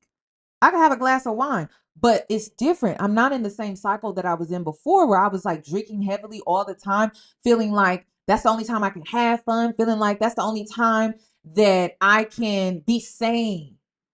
Like I was using it for the wrong reasons. I was using it for escapism, and that wasn't healthy. And I was in this cycle, and it was just repeating over and over and over and over and over again. And so I had to break out of the cycle. So to break out of the cycle, you have an awakening. and you awaken to this new consciousness where you're like, oh, okay, I need to break out of this toxic cycle of depending on these things like alcohol and marijuana. I need to get out of this cycle. And so you may need to completely fast from it for a while. And then some people never go back to it at all because they have no interest in it at all. Everyone's going to be different. But I would never judge someone that was like, oh, yeah, I was heavily drinking at one point, and then they just completely stopped. They broke the cycle, right? And then you see them out socializing, having a drink. Just one. But the cycle was still broken that they were in, though. And see, another thing about righteousness and holiness, it pushed this idea that you have to be perfect to be loved by God and to be accepted among his people.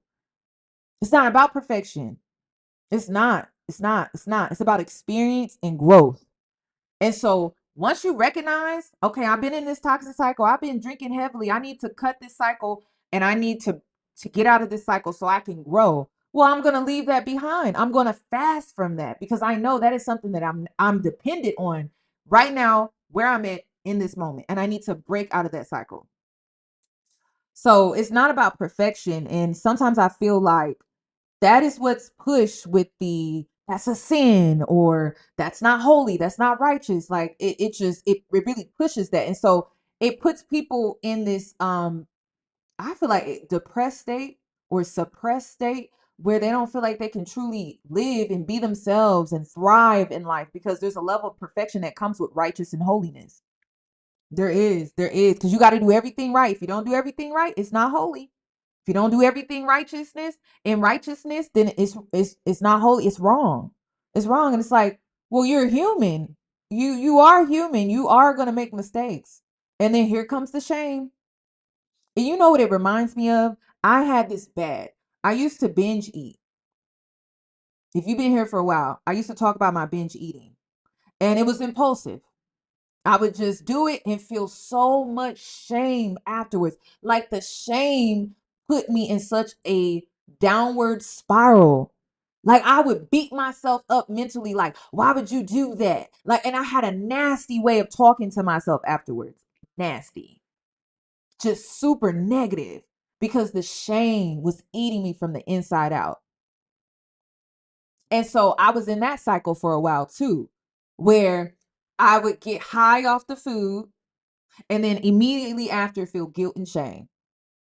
And I got tired of that. Like I got tired of being in that cycle of gluttony, and I got tired of feeling the guilt and the shame afterwards.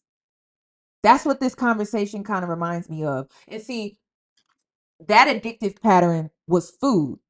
The addictive pattern she's talking about is alcohol, or the addictive pattern she's talking about is marijuana, or another addictive pattern that we can add into this is sex. You impulsively do it, you get high from the impulsiveness, then you feel guilt and shame afterwards. You're not meant to live a perfect life. You're meant to live an experienced life. You're meant to experience things, make your mistakes, and grow and learn from them. You're not meant to be perfect at all. I've been celibate for 2 years. If my friends is getting some, I'm like, all right, girl. Oh, yeah. Tell me about it. I wish. Ooh, I wish. I'm letting my friends go on their own journey. I don't push my convictions on other people. Everybody has their own relationship with Christ, and you have to be obedient to what God is telling you to do. So to answer your question, I think it's that when you're called and when you're chosen, you gotta surrender. You gotta fight your flesh. You gotta fight it. My flesh don't run me. I tell my flesh what to. I tell my flesh what to do. My flesh don't tell me when to eat. Yeah. I tell my flesh when to eat. Yeah. My flesh don't tell me when to get. I tell my flesh when to get up. Yeah. I've been doing on this ice bath shit lately. I think that's your word for this year. What? Discipline. Discipline. You've been in the gym. You've been doing your skincare routine. You've been fasting. You've been doing ice baths. Ice baths? Like, I went first time I did the ice bath was 20 seconds. I'm up to 4 minutes now. Crazy. Sitting in the whole time I'm in there, I can do hard things. Mental. What? For sure. It's crazy. Yeah. But I think that's it. It's fighting your flesh. Girl, I don't know what God has for you. Jesus. Oh God, let me drink my water. I don't know. The flesh combo kind of rubs me the wrong way because it still pushes like something's wrong with me. Like it's my flesh. And it also kind of puts her into this victimhood too. Like my flesh is the problem. And it is very performative. And again, this journey is not about performance. This journey is about flow, truly doing things intuitively, acknowledging those spiritual nudges that you get and you feel at times. It's not about a checklist and just checking this off the box. Boom, got this done. Did this, did this, did this. And again, this is what I find with a lot of religious people. They do all the right things and they wonder why things are still not going the way that they want to go, because they're not connected to self. They're just going through the motions. That's it. That's it. That's it.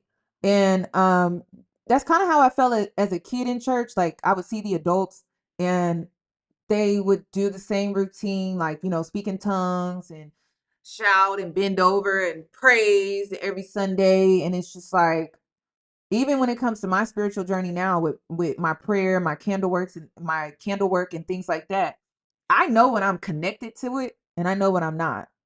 I know when I can feel it and I know when I'm not. And I feel like that's also part of the journey. Like there are times where you're like really spiritually connected and you can feel it to the point where it can move you to tears, right?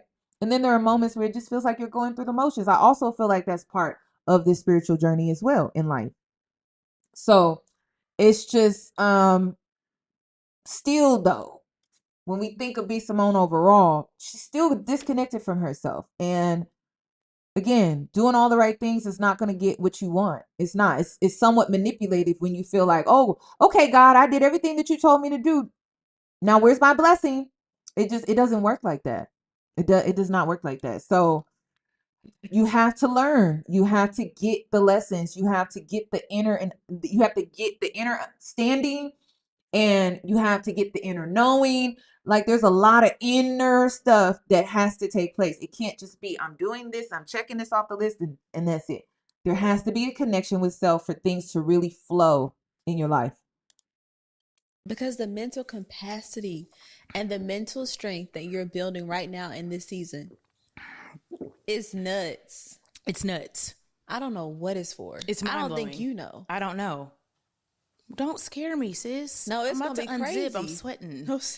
I'm like, what do you think is happening? I don't know. You never seen me like this. No, I've never seen you like this. I've never seen you this like just on it. Like, but what did I say? I'm like, Jesus. You said, go get a piece of sushi. She said, are you hungry? I said, yes. She said, you don't want to eat? Yes, I do want to eat. Come on, I wish you could eat in LA. I can't eat in LA. I mean, the first 3 days of my birthday. And that's the part that I don't agree with. God made your flesh.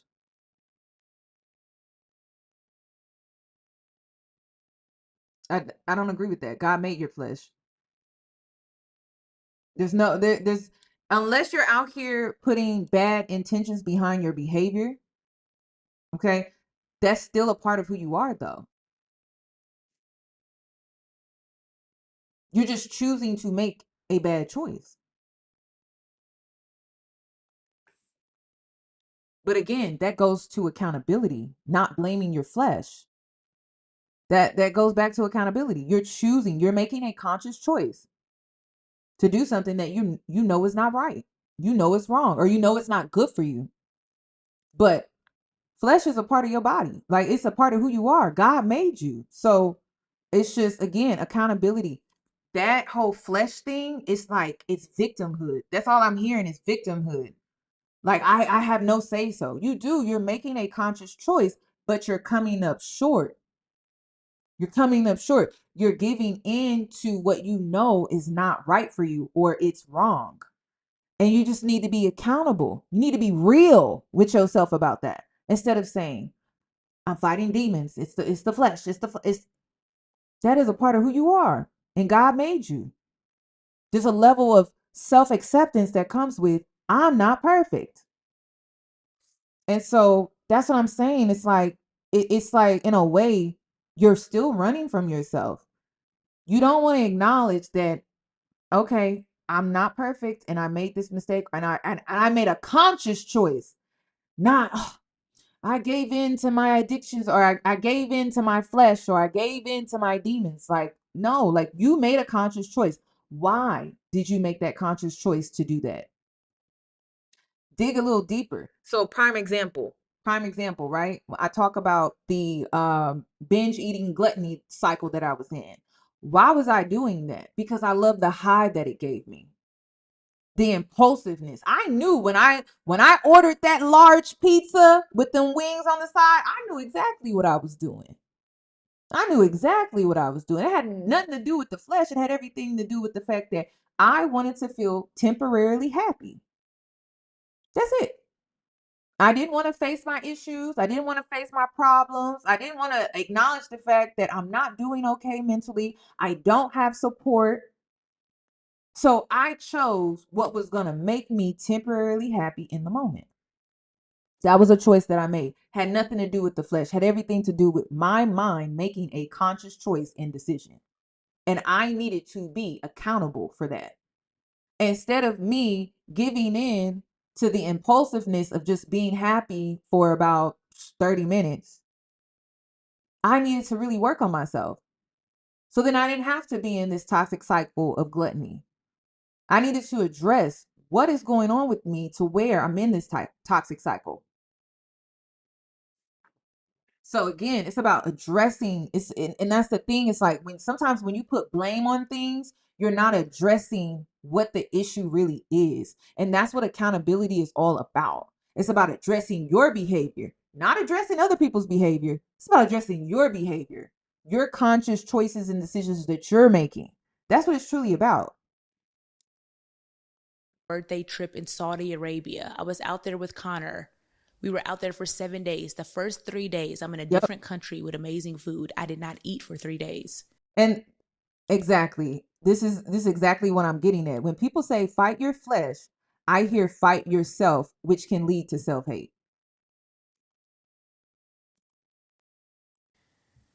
I don't know what's going on with me. But the thing about that, what just triggered in my brain. I was fasting. I'm not, y'all. I didn't just not eat. Yeah. I'm not trying to be skinny. I'm not on Ozempic. I'm not anorexic. It's a spiritual fast, spiritual reasons. Going through transitions with your friends that you don't really, you understand, because I understand 1000% of what you're experiencing. Yeah. But at the same time, you still miss the things that you used to do, or you connect that on, bonded you together. Like our thing is food. We go to restaurants and we order 10, 15 things. She ordered something. We were at the mall yesterday. I was like, open the bag. Let me smell it. I wanted you to smell it. She's like, bite the fry. She doesn't tempt me or force me, but dip it. She's like, and this is a sign that you haven't grown. You've only suppressed, which means you have not actually dealt with the issue. Are y'all getting what I'm saying? You've just pushed it down. That's it. You like put a lid on it, or you're trying to suffocate it. That's it. But you didn't actually deal with it though. You didn't. You just pushed. You just like. But let me sniff the bag. That means like your growth is very surface level. It's not deeply rooted and it's not grounded. And so, that's and listen, this is my opinion based off of my own life experiences. And also, I want to make this known too. Just because this is where B Simone is at, it does not mean this is where she's going to stay. So with me reacting to this is still her journey. This is still her path. This is her life. This is just where she is. I'm not going to hold it against her for the rest of her life. But I'm saying I'm using what she's saying as an example on my platform for what I truly stand for when it comes to my purpose in life. And so I've learned that healing is a lifelong journey. It's forever. So be dedicated, because you may think like you're doing well, and then like all of a sudden some things may come up, and it's because you didn't really get to the root of the issue. So, and maybe you're not as healed as you thought you were, or maybe you haven't grown as much as you thought you did. And that's okay. That's okay. Sometimes we're not aware of things until we are aware of things. But it just sounds like, based off of what she's saying and how she's saying it, she kind of just pushed these things down and she just suppressed them and she didn't really deal with it. So we'll see. Like, you don't want to eat, like we eat together, we laugh together, we taste food together. Like, it's like a thing when we eat. Yeah, and your season of solitude. It's like last night I had to call somebody else to go to dinner or go out because you're just in your bag of solitude. And it's like you really have to be able to support your friend during those seasons because it's like, and it's challenging. It is. Because you're turning into somebody different. Jesus. You're different. And I'm like, who is she becoming? I don't even know. You're so different. In what ways? This is crazy. We've never talked about this. You're just different. Like you're I gotta be honest with you. Her friend is an enabler. I was an enabler when I shared spaces with women like this. Yeah, I know it's that's what clock it. Accountability comes in. I was an enabler when it came to women like B. Simone. I was.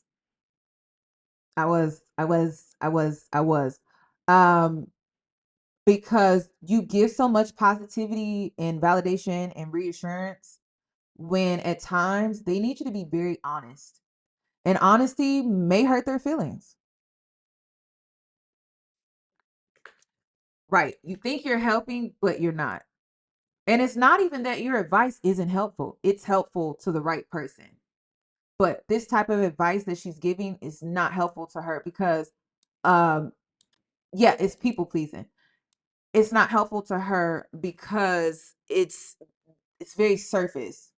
And I'm pretty sure there are things that she sees in her friend that she knows that she needs to do a better job of working on from like a more in-depth place. But she's so focused on validating her and giving her that reassurance that there's a layer to this where she's missing the mark, which is real accountability. And when you're in this people pleasing friendship type of dynamic, you're so focused on giving them the validation that you're not giving them the accountability. And that's what's happening right now, which is why she can't just come right out and say it, right? Like she's really searching through all the things that B. Simone struggles with because she's human, right? But she's like trying to shuffle through all of that to get to, okay, you're good with this and you're good with that, So it's kind of painful to watch. Everything. Am I different in any bad ways that you think I need to like? Bad? Yeah. Are there like any red flags different or different in like what? Like tell me. Like no, I think the only red flag would be that you're so inner right now that it is about you. She's self-absorbed and self-centered. And didn't I say that in the middle? Didn't I say this at the beginning of the live? And I don't necessarily see that as a bad thing. Okay. I see that as like, this is just the season you're in and something that you're navigating. Okay. And why is it as people pleasers, we can always see the duality in the shadow traits, right? Like, so being self-absorbed is not a bad thing. And I'm pretty sure her friend, who is the people pleaser and the nurturer in the relationship, she probably thinks that, that's something that she could have more of, right? Because typically we're the supporters. We're the ones that are there supporting them when it comes to how self-absorbed that they are. And we're like, damn, I could be a little more self-absorbed and self-focused because I give so much, right? So she's able to see the duality in that, right? But at the same time, you're telling the wrong person that because she has enough of that. She needs less of that. And that's why when it comes to growth, it's truly all about balance. B. Simone has too much of it. Too much. So I see where the friend is coming from, even as a people pleaser, ex-people pleaser. I see where she's coming from. But at the same time, like you enabling some negative traits that comes with her being so self-absorbed and self-centered. So yeah. I don't even think you don't even know all that it is. Kind of like when you say about me, like a selfish thing, kind of. I don't know if I would say selfish. But I think you're just how we consider everybody else. We consider you, like you're considering you. Okay, I mean that's kind of a You feel selfish like that. season. Yeah. I don't feel like that, but I can Oh, you see. don't? Yeah. I do feel like that. I Yeah. feel like I wouldn't use the word selfish, but I see how that can be selfish. Or though. feel selfish to a friend. Yes. Yeah. I agree. Yeah. I so agree. I don't think it's bad. I think it's just something that the cost that you have to pay right now. I don't think it's something that you necessarily even want to do either. Wow. But it's just what you have to, the cost that you have to pay. Yeah. And sticking beside your friend during those times. You've been so supportive though. Thank you. So supportive. Thank you. Yeah. Because I don't even see I'm going to call it right here. This is a toxic friendship. Period. I'm going to call it. It's my opinion. This is a toxic. There's an imbalance. You know something's toxic when there's an imbalance. Toxicity is healthy is always going to be balance, harmony, wholeness. For love to exist, self-love has to be within both parties. And I feel like it lacks from the both of them. What else? Yeah, like they don't support each other in the same way. And what I mean in the same way, her friend clearly gives more. She's the giver, and B Simone is the taker. And in healthy relationships, there's supposed to be an equal give of giving and taking.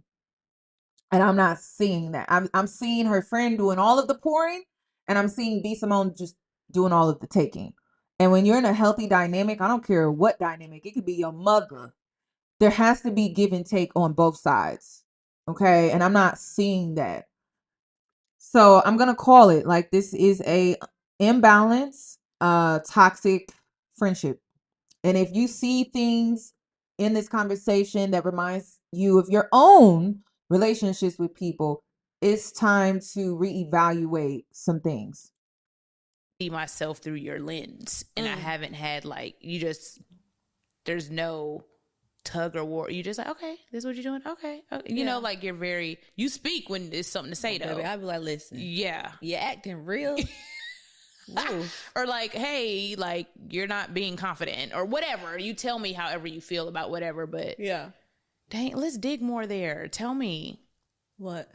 Who I am right now. You know what doesn't belong in your epic summer plans? Getting burned by your old wireless bill. While you're planning beach trips, barbecues, and 3-day weekends, your wireless bill should be the last thing holding you back, you guys. That's why you should make the switch to Mint Mobile. With plans starting at $15 a month, Mint Mobile gives you premium. Okay. I can't do another ad. You're figuring it out. You're shedding the old you. It's like a snake when they have to go through the shedding process and they literally shed their old skin. That's what you physically, mentally, like emotionally, you're just becoming I don't know what you're becoming. You're becoming whoever God has called you to be. I know that. Okay.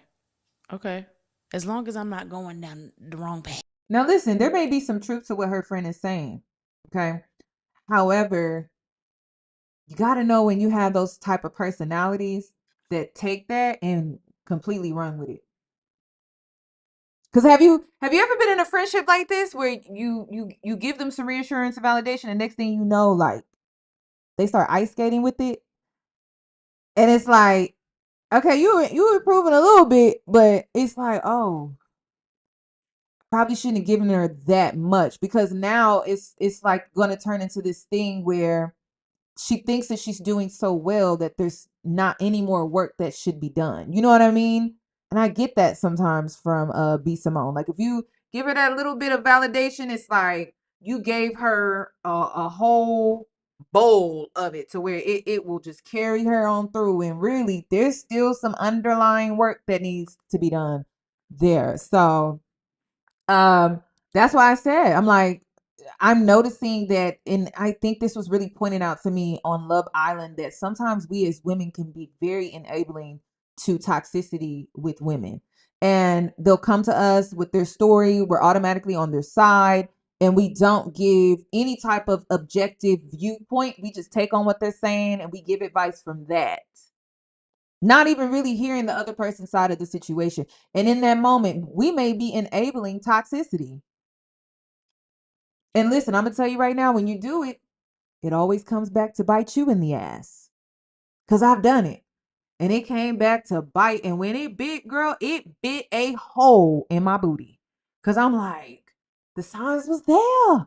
And the whole time I was thinking I was being supportive, but really I was enabling some bullshit. And then here I come getting bit in the ass with the bullshit that I was enabling.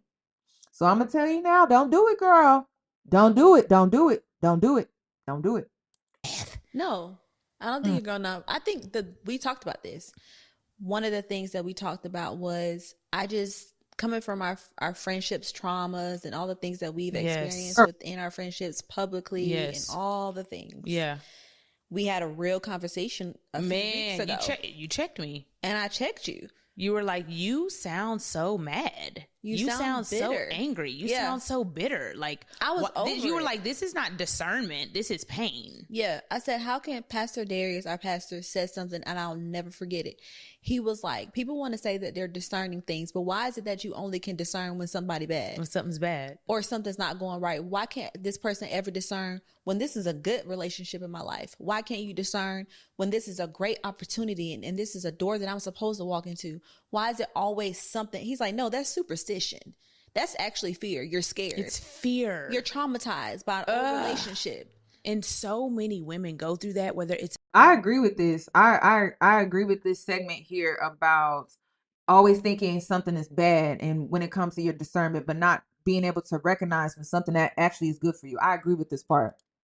The nigga, whether it's a friend, you get hurt, and now you move with this like this fear. Guard up, this fear, this anger, you're broken, you're hurt. Yeah. So I don't want to ever move like that. I think about all the things I did in my past for people, for friends, for niggas, for family, for the wrong people.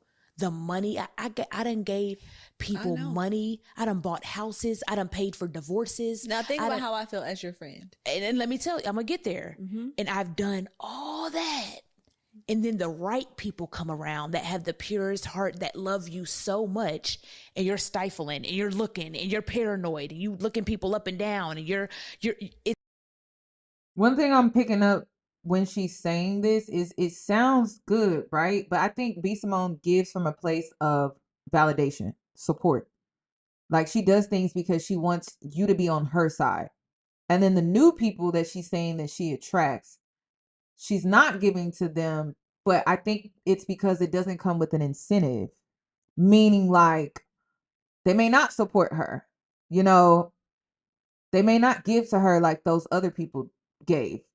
So it sounds good on the surface. That's one thing I'll be noticing about some givers out here, because not all givers are good givers. Some people give to manipulate, some people give to get their way, or to, it's like kind of like fake nice, but it's not genuine. Like they're not giving genuinely. Because honestly, one thing I noticed about genuine givers, we forget what we did. You know, we rarely talk about it because it was not even something that we really deeply thought about. We just did it. Just did it. And we give so much that we can't keep up with all the stuff that we give. Like we actually have to learn how not to give so much, because that's how genuine we are. It's very natural. It's just like, it's like being kind for us when we give. It's not, oh, let me give back. let me go do something nice. It's like we don't really think about it. Genuine givers don't think when we give. We just give. To the point where we have to go to therapy and be told not to give so much. Like we have to actually become aware of how much we give to not overgive. It's a different experience. But I don't know. With B. Simone, it sounds like she gives as a form of manipulation. Like when she gives, it's an investment for her. When she gives, she expects something in return.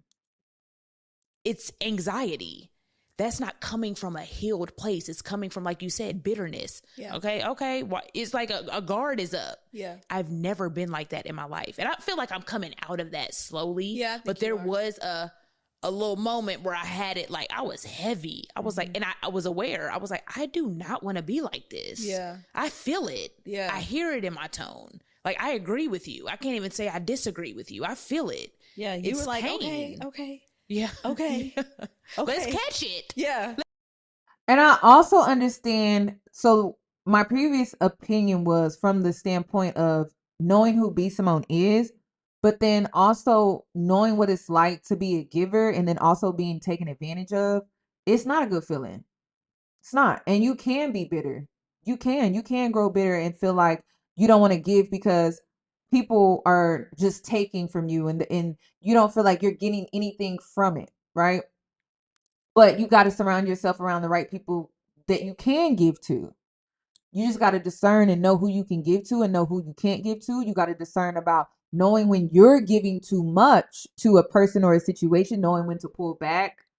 So I've been there. I can relate to what she's saying, but also just knowing who B. Simone is, just based off of her personality that she's showing in over the years on social media and just in this podcast episode, it kind of gives that B. Simone is the type of giver that's manipulative, not necessarily genuine and just pure intentions and forthcoming. So I kind of look at this from two different perspectives where it's like, okay, you have the personality types of B. Simone, but then you also have those people out there that have given genuinely and have been taken advantage of.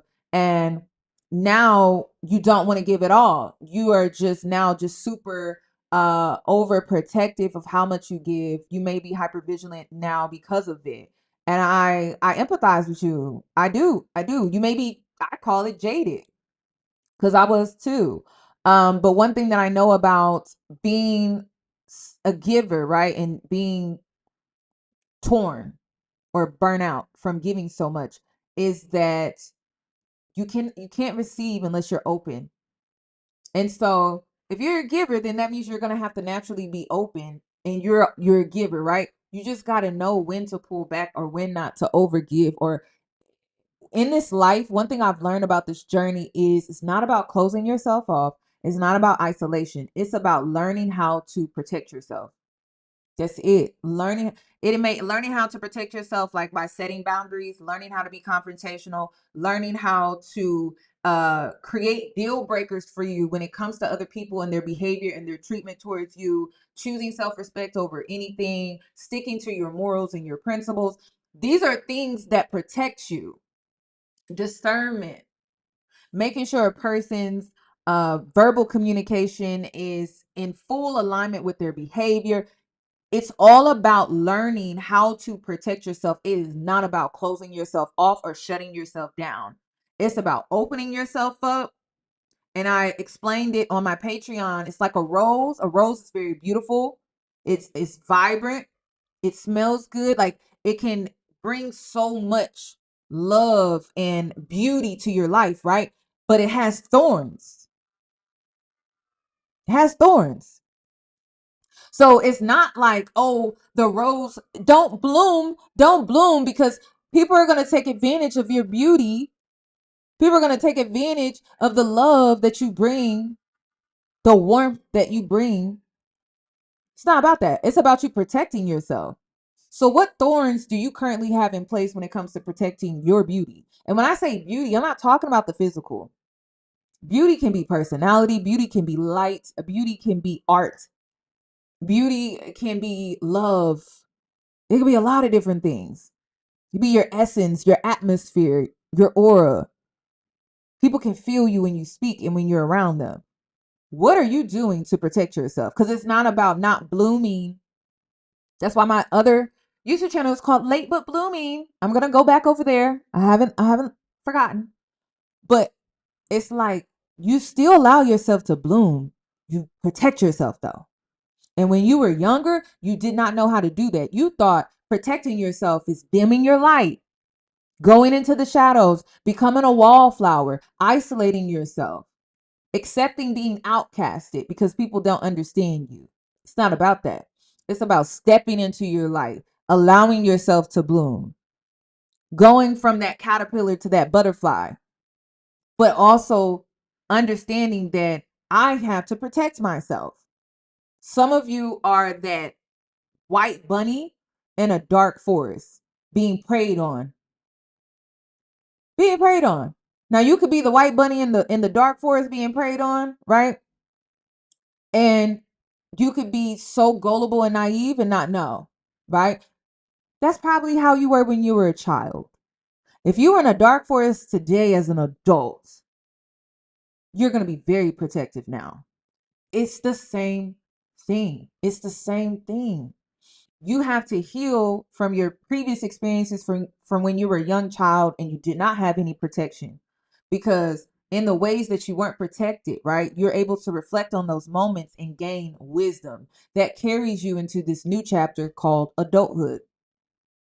So you have to learn. And a lot of times when we overcome trauma like that, the first thing we think about is protecting others. But what about protecting yourself? A lot of times we take that trauma and the first thing we want to do is protect those that may be going through something similar. But what about protecting yourself? Learn to protect yourself, then you'll be able to help others. But it has to start with self. And I see that a lot too. We take that trauma, which is beautiful. I'm not here to say it's not. But don't neglect yourself before you start helping all these other people, because again, you're not protecting you. You're not protecting you. And then people may weaponize that. They may weaponize the fact that you want to take your trauma and help other people. So you got to learn how to protect yourself first. It is not about shying away from who you are and dimming your light. It's about stepping into that. Okay? We tend to do that a lot. And it's normal. It's human. Like, you retreat. That's what you're doing. You're retreating. You're retreating. So retreat for the time, right? Heal, learn how to protect, and then come out of that retreat. It's time for you to come out of it. It's time for you to bloom. Let's catch it. Yeah, it's That's you what were swallowing it though, because you didn't have nothing. Okay. But what were you gonna say? And think about how I feel as your. I mean, this was the hardest season of my life this last year. And sometimes from the public perception, it's like being a best friend with a celebrity.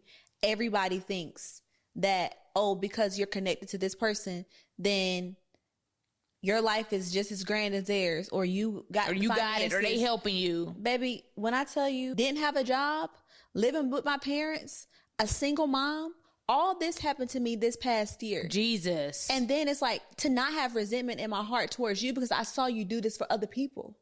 I saw you give a check to somebody to help them through whatever they went through. And it's like, God, like, I love from depths of my soul, and I can't nobody didn't give me a handout. But guess what? That wasn't your responsibility.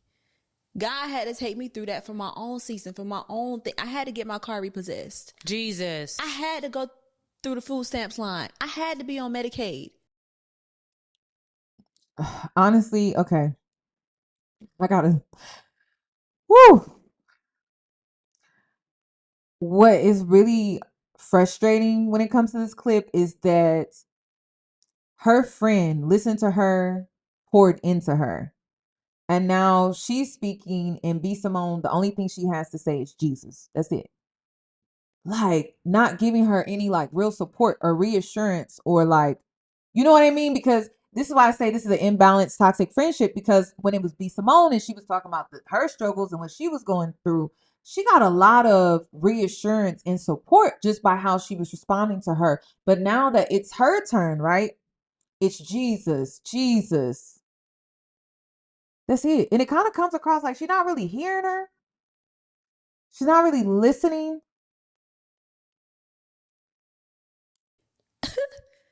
Because whatever I'm building my story too.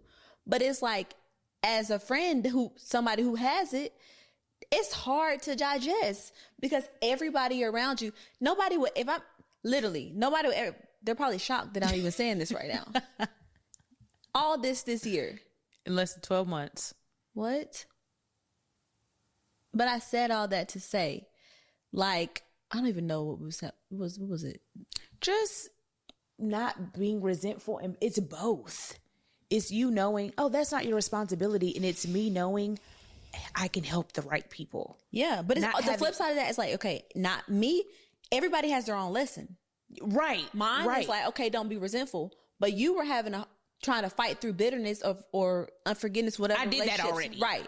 But it's like, okay, if God told. Ooh, Lord. You see how it went back on B. Simone? I hope this I hope this brings awareness to the right people, because you're in a relationship where you're not being supported. You're in a friendship where you're not being supported. You're not. It is about them, and that is it. And that's why I said earlier she came across as enabling, because she was able to acknowledge that B. Simone was self-absorbed and self-centered, and that is truly hurting her in this friendship, in this relationship that she shares with her. But then in the same breath was like, but it's not a bad thing though. Yet it is clear, we the internet can see that her needs in this friendship is truly not being met, which is support. So now the conversation is back on B. Simone, and it's like, where's the support for her though? And oftentimes I see people pleasers in these imbalanced relationships with people. And we find ourselves in these imbalanced relationships with people, and we're the enablers when it comes to how we're not being supported. We're actually being neglected. And you know what's crazier is that oftentimes this was how you were neglected in your childhood. The only time you were seen and loved and supported was when you were people pleasing. So you tend to just get right back to it. And you think you're being supported, but you're really not. You're not. You're being used. Thank you, Mr. Niles. You're really being used. And you don't see it that way sometimes, because you're naturally like this. You are naturally like this. And you probably developed this habit very young. So it takes some undoing, and it's going to take time. But unfortunately, I feel so bad that she's in this relationship with B. Simone, because I don't feel like she's really supported. A lot of people are focusing on the financial aspects. Right here in this moment, I'm focusing on the emotional support, and just not necessarily the financial, just the emotional support. Just the emotional support. The laughing was off-putting as well. It's the emotional support that I'm in this moment where I'm just like, I don't feel like she's getting that from her. Told you to give Shekinah some money, right? Would you listen, or would you allow the would you allow what you? And her friend here is giving her a lot of emotional support. Her friend is giving B. Simone is receiving a lot of emotional support, to the point where it's so nurturing and mother-like. And then her friend is not really getting much at all. You did in the resentment past and the bitterness to come between that. Everybody has a responsibility in not the even Shekinah some money, anything. If God said it, just because you were heartbroken, God said go, that's your husband, but now you fearful because the last nigga cheated, you done missed out on the whole blessing. The whole blessing. You can't let the past pain and the past heartbreak and the past relationship breakup and the past anger and sadness and brokenness keep you from doing it again, trying it again. Oh, Lord. Trying it again. Trying it again with the right people, with the right friend, with the right man, with the people that truly love you. I literally talked about that. I said, I want to do what I used to do I told you I missed that. You see how the conversation was supposed to be about her friend, and it's I. In this part of the episode, it was about holding space for her friend. So now I gotta ask the chat, do you know how to hold space for your friend? It could just be 5 minutes. Because her friend has been holding space for B. Simone for 30 minutes. B. Simone couldn't even hold space for just 5 minutes. Do you know how to hold space for someone else? And how do you hold space? Well, let me tell you. You don't make anything about you at all or other people. You make it about them. You give them your undivided attention. You're listening to truly see them, to understand them, and to support them. That is what it truly means to hold space for someone. You don't divert the conversation to something else or a different topic. You are in the moment with them. You're an active listener, and you are focused on them and what they got going on. Nothing else outside of this space matters right now.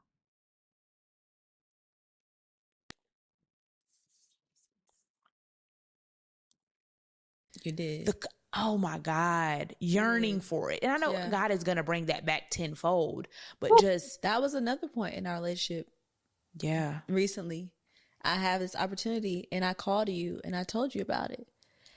And you were just like, okay. Mm-hmm. And you called me back. I called her right back, y'all. I was so convicted. I was so convicted. You were like, I didn't like how I felt when you told me that. And I was like, what do you mean? You were like, I don't know what it is. I'm talking. And it's crazy because even in the conversation that they had about what she was going through in her life, B. Simone still made it about her. I don't like how that made me feel.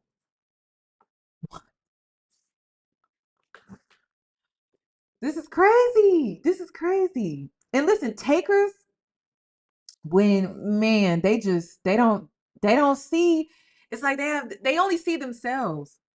And even when they see you, they still see themselves because they're like, what can I get from this? Talking this out in real time. But whatever it is, I don't like what I felt. And I said, did you feel jealous? And you were like, I don't think I feel jealous. But like, will we be able to do what we did before? Yeah. Will it happen for us again? Yeah.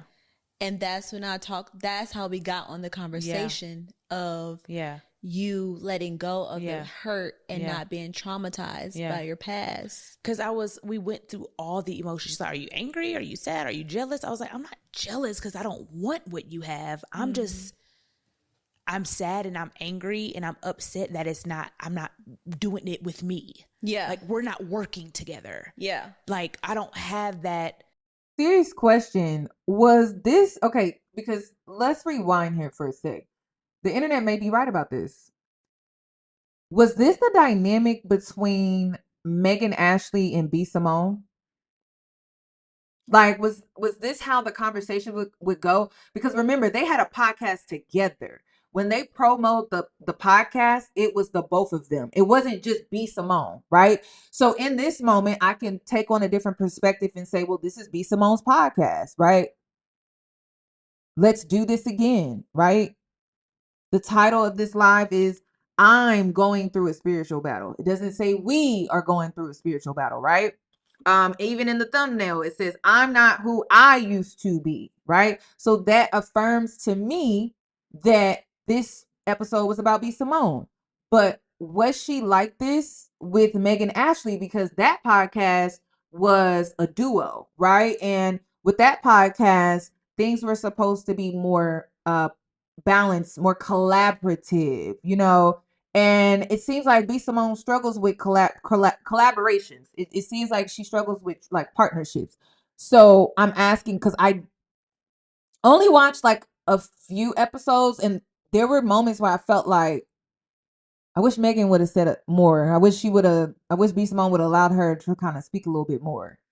And yeah, so y'all let me know because I don't want to be biased, and I just would like to hear from some of you when it comes to that podcast. Because I think I stopped listening because it got to a point where I'm like, I just want to hear Megan. I just want to hear what she has to say. So it kind of got, every time B. Simone was kind of talk, I'd just be like, oh gosh. So y'all let me know. Y'all, let me tell you something. Anybody that's in my circle, I want to work with you. I want to put you on. I'm putting you in position.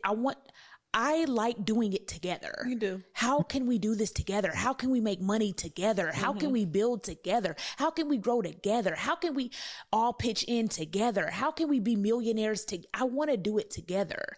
And that's the thing. It's like she says she wants to do it all together, but like she's too self-absorbed to really make that a real thing. Yeah. And there was a point in my life where I had that and it was crumbled. So I feel like since that has ended, that season, I've always yearned for it again. But it's just been a season of solitude. And I'm starting to see why it crumbled.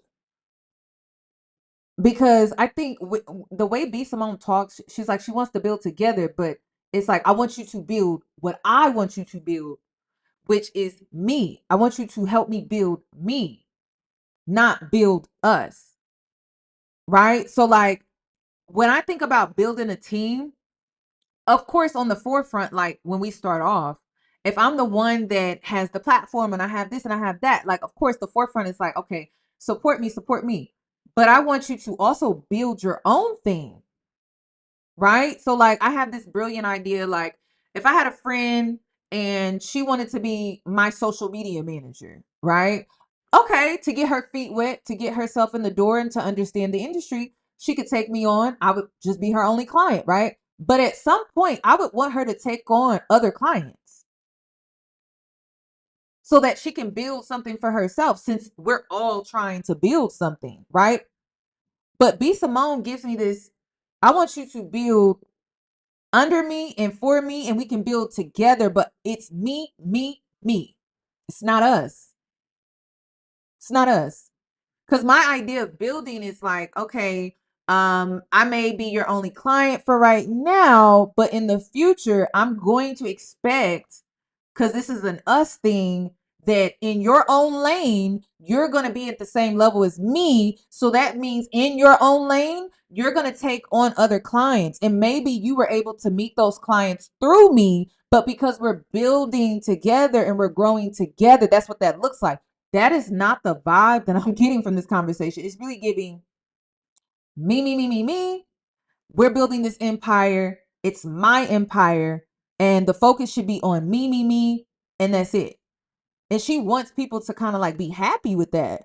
And it's like, people have to fulfill their own purpose in life. It can't just be about you all the time. Like, yeah, you are fulfilled within your purpose, but they have to have their own lane. They have to have their own thing. You can't be selfish in that way and just think everything has to just be about you and that's it. And they can't have anything for themselves. How would that make you feel if you know you have this purpose and you know you have this idea that you want to bring to life and you know that that is your purpose, but yet you're building with somebody else in hopes that that gets your foot in the door, but then now that you're trying to build for yourself, they take an issue with that because they feel like it takes something away from them when it really doesn't. Whew. Solitude for 2 damn years. Maybe the longest season ever. The longest season ever. Yeah. And I think, Literally. I know that's what it was. But I was so convicted. I called you right back. I was like, that's not right. Yeah. Like, your friend, she just told me she was doing something so bomb. Yeah. So great. And I was like, oh, okay. Like, I was like, that's disgusting.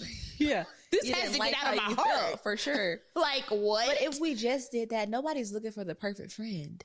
Man. I just want my friends to be aware.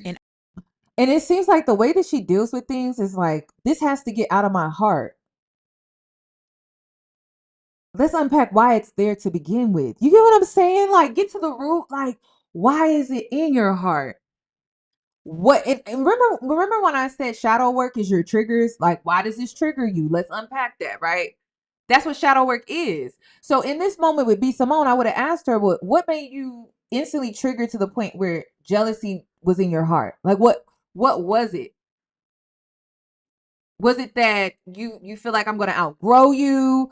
Do you feel like I'm going to be more successful at some point?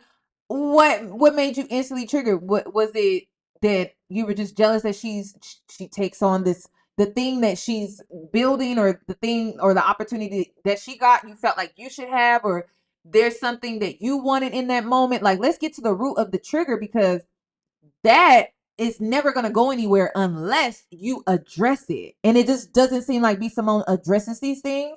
She just wants to get rid of them. And it's like, no, you have to address them. And let's get into the root of the issue, not masking it. And one thing that I know about this system, it just teaches you how to mask. It doesn't matter if it's food, the food industry, it doesn't matter if it's big farm, it doesn't matter if it's mental health. A lot of these tools that they give you is just to mask, not to actually get to the root and to really fix what it is. So then from the inside out, you're healthy. It's just to mask. That's it. And it's crazy. Or it's always, and if you notice, the system is all fake it till you make it. Well, why do you feel like you have to fake it till you make it? Like, you know what I mean? It doesn't matter what it is. Everything in the system just teaches you to mask, mask and perform. And the reward is money. That's it. Like, what are we, performers? Is this a circus? Because I didn't sign up for that. I did not sign up for that. And honest. I'm okay if you feel a little jealous. Address it and fix Say it. it. Pray about it. Literally. Let's purge your heart. That's it. That's it. And so many relationships would last and outstand the test of time if we just Took accountability. Mm-hmm. I'm so proud of us for how we're doing this in this season. I'm like, are you okay? You looked at me kind of funny. Like, what are you feeling? Are you feeling your left eye? Are you mad? It's like, no, nigga, I'm not. I'm sleepy. Literally. I'm hungry. Damn. We've had some back and forth. Yeah. Because we both were in our own seasons of solitude too. Yeah. While I was going through that and rebuilding myself, we both have been rebuilding, but rebuilding different parts of us. Yeah. Yeah. And it's not easy. Yeah. It's not easy, but communication, self-awareness, constant. If you can relate to the friend in this video, I want you to do something, okay? The next time you have a conversation about your friend, because one thing I noticed about her, it seems like the only time she's truly heard and supported is when she says us, us, us, us. I want you to make something just about yourself through conversation. Just make it about yourself. And if the conversation is diverted to something else, you got your answer. You know you need to let that friendship go. You do. You do. You do. You do. These are the type of people that just don't get it. Like they and it's because a lot of times they're not trying to, because a lot of them are so self-absorbed. They're like, well, it's their loss. And B Simone made that clear on her Instagram. Y'all remember the Instagram post that she made? She's been throwing like little subliminals to her ex-friends and things like that on social media. And so I'm telling you, just because now B Simone is locked into what she's saying, because now she's making it about, well, us, which makes it about her. So, yeah. Constant conversation, constant check-ins. Like, you got to be on some like, well, Mesh, do you think you're a good friend? I do. Yeah. Because I feel like I try to adjust when issues are brought to me. I think that's what makes a good friend. Like, I try to hear my friends. I try to, and I mean, I guess I can't say I'm a good friend because I am a friend to me. For sure. I do think I'm a good friend. I treat myself very well, and I'm working on treating myself even better. You want to know why I can sit here and confidently say that B Simone is not a good friend? She would hate to be friends with herself. Like, if she met a self-absorbed individual like herself, she would hate it. She wouldn't want to be friends with her. She wouldn't. Trying to see B Simone in friendship with herself, it would never work. Ever. It just wouldn't. Because B Simone is the type of person that she has to have all of the focus on her. So, like, if she was to be in friendship with someone like her, she wouldn't be friends with them. She wouldn't. It would be impossible. It would be horrible.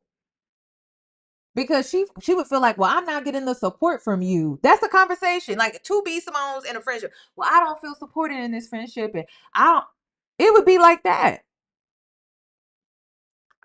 It would be like that.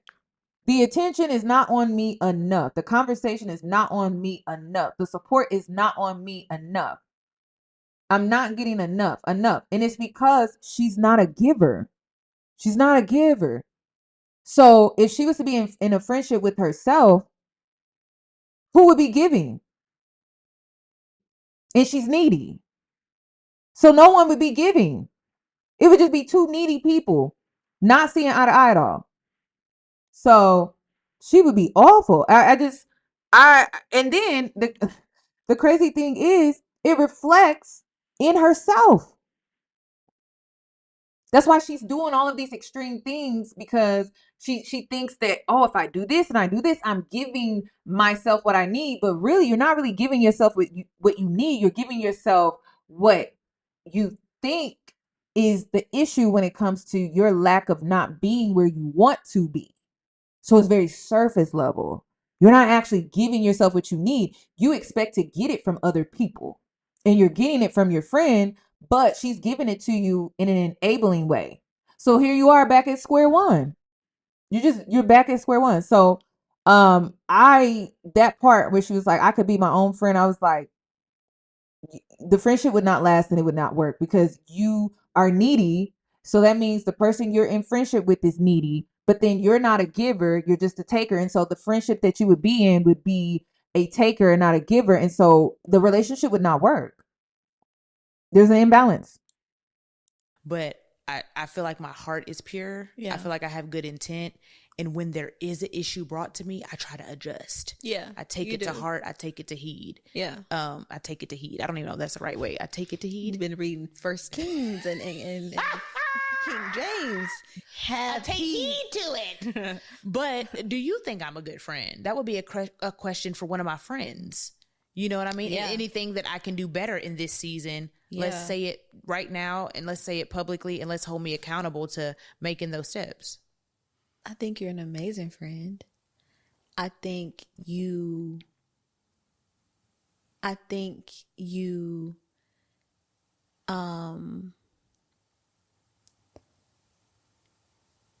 Baby, it do not, off the top of my head, my best friend is selfless. She is the most selfless soul I have ever encountered in my life. She's loving, she's thoughtful, she's considerate, she's respectful. She wouldn't hurt a fly. I don't have to think. I don't. It just, I mean, I could give a whole speech about my friend right now, my best friend right now. Seriously. She has been there on my darkest days, and she didn't have to. So this says a lot. Like this says a lot. This says a lot. This says a lot. This says a lot. This is a lot. This is a lot. And you know what else about my best friend? My parents always loved her.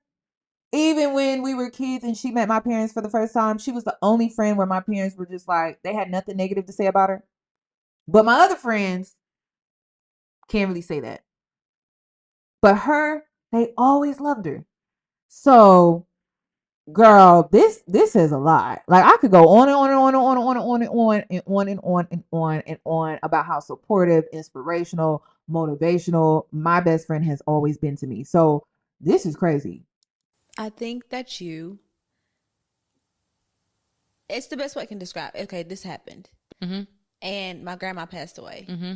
And you said, I was crying, you let me talk through it, and it was the best conversation. Mm-hmm. And then you were like, let me know what you need. You know, if you want me to come over, if you want me to bring flowers, if you want me to do this. And it's like, in those moments, I don't want you to say that. I just want you to come over with flowers. I didn't want you to be like, because Jesus, you feel weird asking somebody to do certain things like that. Wow. In a moment of grief. Wow. So it's like, it's great. I don't think you're a bad friend. Awful. I think you're great. You're an amazing friend. You're a supportive friend. You're a friend. Do you see how much validation B. Simone needs? Oh, so you want me to believe that, because remember in the beginning of this conversation, you want me to believe that the night that B. Simone was getting her hair done before the BET Awards and she was crying, that her confidence came from self because she was able to look everyone in the eye? You mean her confidence came from her friend validating her while she was on the red carpet? Just being there, nurturing and soothing her. And ladies, understand that if you carry yourself as that type of woman, you will always be valued to people's lives, man or woman. Does not matter. You just being there, your presence alone does a lot for a lot of people. Know your worth, know your value. So that's a lie. Like, even that at the beginning of this live stream, that was BS too. That was BS. And then another thing is like, I hate to be this person, but it's like, I see why she's single. I do. I do. I do. I do. I do. I see why she's single. Outside of the whole she's attracted to Dusties. But man, she would be very exhausting in a relationship to deal with every day. Oh no. I couldn't deal with that. I could not. I couldn't deal with her. It would just be too much. Too much, too much, too much, too much.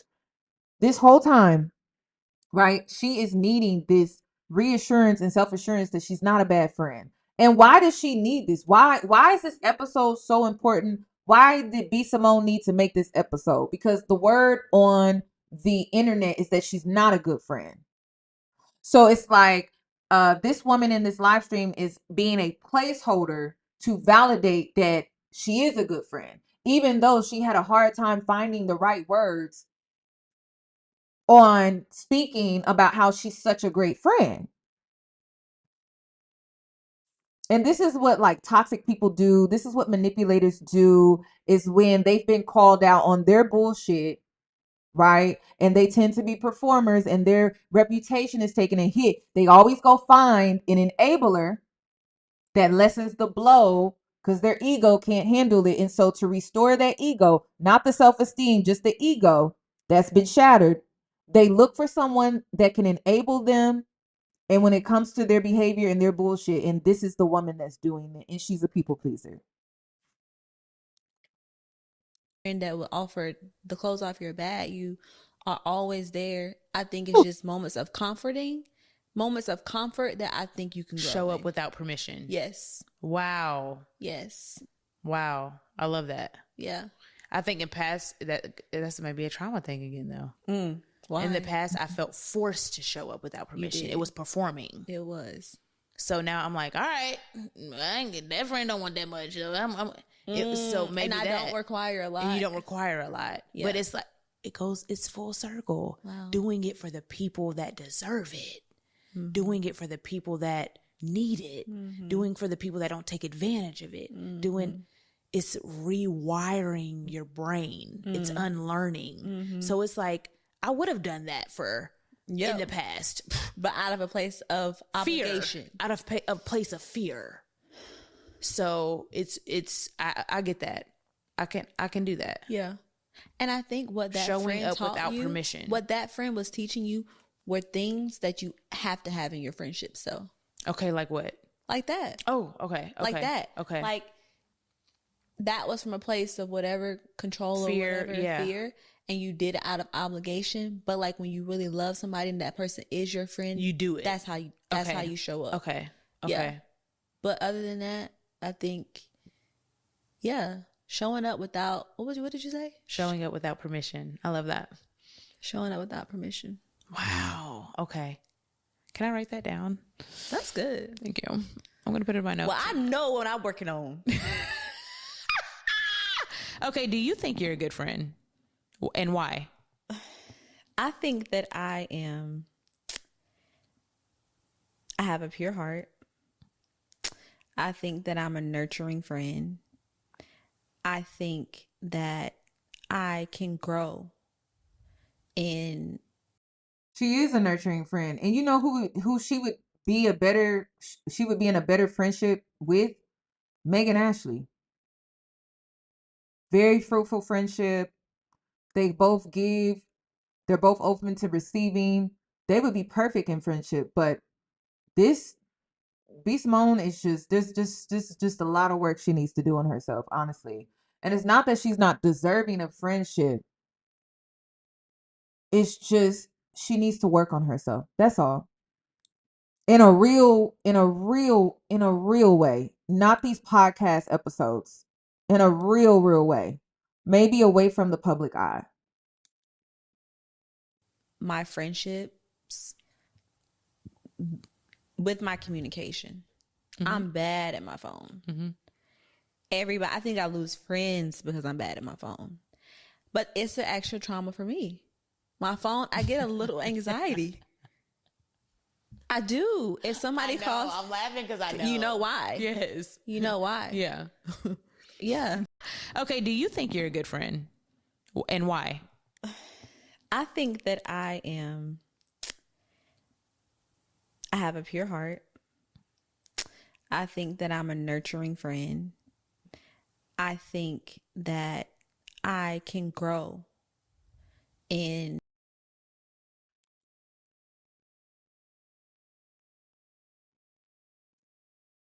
Ladies, I am telling you right now that if you are in a friendship like, do you see this? Do y'all not see this? This is so triggering. This is so triggering because at the time when I was in a friendship like this, I didn't pick up these little subtle things. I didn't. The whole time, this woman doesn't stop snacking. She has given her undivided attention to her and everything. And here she is on her phone. And I've been in friendships where I felt like I wasn't being heard. Like I wasn't really being seen. And then these are the same type of people that are so delusional. They think that you missed them. What was there to miss? It's not like you saw me or you heard me. So there's nothing to miss at all. There's nothing to miss. There's everything to gain.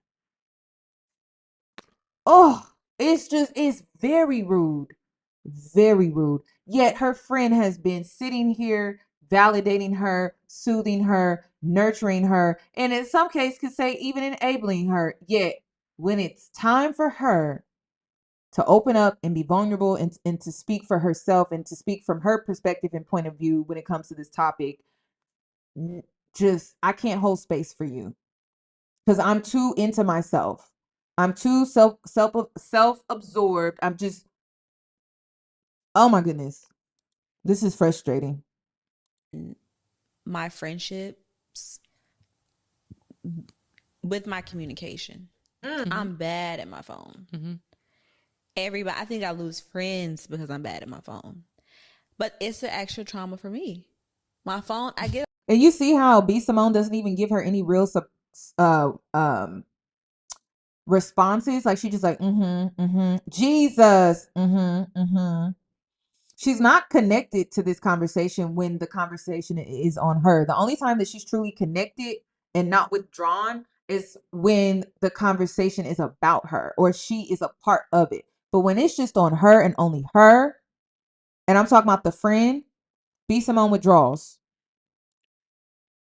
Get a little anxiety. I do. If somebody calls, And the laughing is for what? Laughing because I know. You know why. Yes. You know why. Yeah. Yeah. I'm like, when I saw that name on my phone, baby, I would have turned my phone off and say it was dead. Yeah. So I think, yeah. Do you think I'm a great friend? I do. I think you have pure intent. I think you see how she can roll it off her tongue? Love really hard. I think when you say you're going to do something, like pray, like I'll pray for you or intercede, like we don't talk about the spiritual stuff. Like that's a great fucking friend. Wow. Excuse me, Lord. That's a great friend. Like if I say pray about this, I know you're in your prayer room praying about it. If like the other day when I was like, oh, we haven't prayed yet, but I'm like, you know, I know okay. yeah. You're like, okay, like let me know. Like I need to pray. I was like, let's pray. Yeah, like let's go. Like like that is a spiritual covering I know I have with you. I trust you spiritually. Yeah. I trust that if God, even what you said to me about the awards, like we could talk about that. Like, are you glad you didn't do that, or are you? I don't feel either way. About it? I don't feel like I missed out Do you see how the conversation went back on her?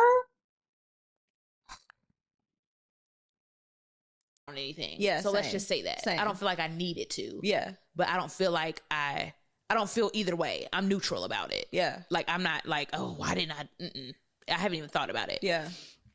This is like Joan and Tony. Anybody wife girlfriends? And listen, Joan was toxic, right? But the dynamic, she was overgiving. She was a people pleaser. Joan was a lot of different things. And then when she started standing up for herself, she started, setting boundaries and things like that. That's when the friendship just completely broke down because it wasn't built on a healthy foundation at all.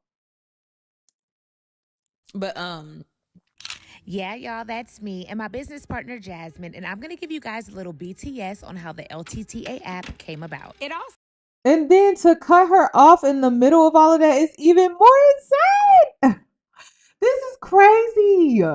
Y'all, this is crazy. I thought I had a vision. I think you did. I think I did. But she was like, "Are you sure it wasn't the enemy?" I was like, "Well, why would the enemy tell me to do this?" I just saw myself walking down the red carpet holding my Bible. Right? Well, we're gonna talk about it. Yeah, I'll say it. I don't care. Yeah, I was like, oh my god, like I was kind of excited about it, but I was a little nervous, and I was like, that's when I was like, okay, did God tell me to do that? Because I'm scared. I'm not scared, but I'm nervous to do it, and I was just gonna like walk down the red carpet holding my Bible on the red carpet. I was like, nobody's ever done this, like. I don't know if I felt like I was making a statement, or she kind of was like, what is the intent though? And are you sure God told you that? And we went back and like, she challenged me on it. Yeah. She was like, I don't want it to be taken as mockery. I don't want it to be taken as like, it's a joke. She's like, I'm like, you just had the shorts with a blazer. Yep. I'm like, and I don't give a fuck. Like, you I don't care. Yeah. Like, and I was like, I really feel like, it's just like I feel comfortable. I think it's making. I was like, and we went back and forth. I was like, nobody would care if I had Jeremiah 29:13 on my back. Yep. But we draw the line at carrying in a Bible, like carrying in the Word. I can carry a purse, but I can't carry the Word. Like, and we just went back and forth, and she made me think. She made me think about it, and I'm like, okay, like maybe. I don't know, maybe I shouldn't or whatever. But my point, I ended up not carrying the Bible down the red carpet, which.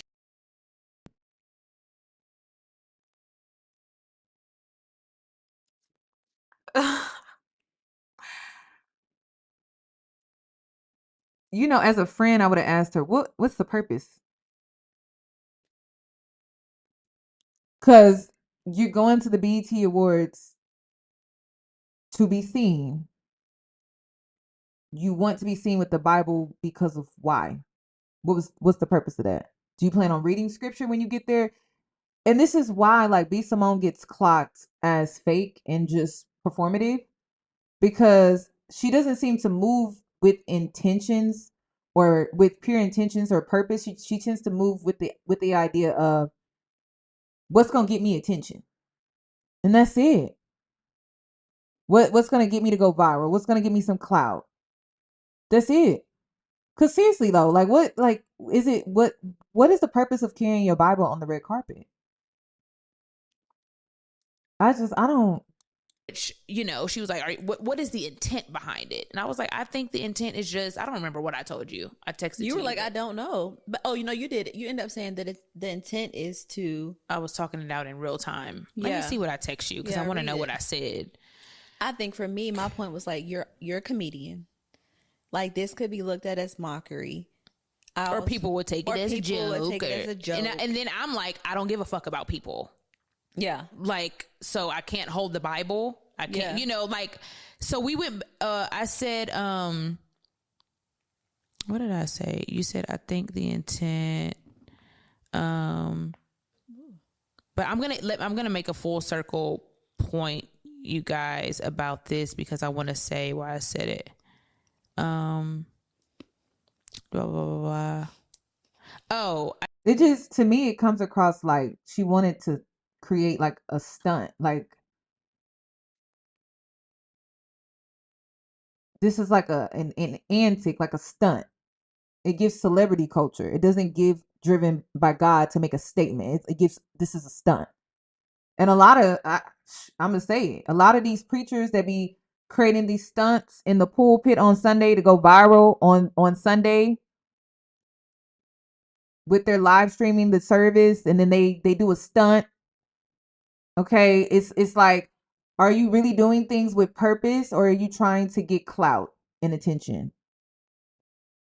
There's a lot of that going on nowadays. But because it's under the scope of Jesus in the Bible, people overlook it like it's not manipulation or it's not being driven by ego. It's not being driven by the Spirit, the Holy Spirit. It's being driven by ego and attention and all of this other nonsense. So I hope she has a good explanation for what was the purpose, because it comes across as attention seeking, like she needed a stunt to have on the red carpet and she thought the Bible would be a good idea.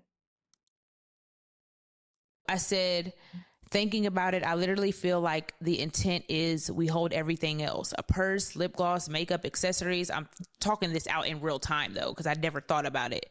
This is me and this is where I am on my walk, bringing God wherever I go. But everything she listed off, again, everything she listed off, a purse, lip gloss, lipstick, all that, there's a purpose for you to carry that. So what was the purpose to carry the Bible?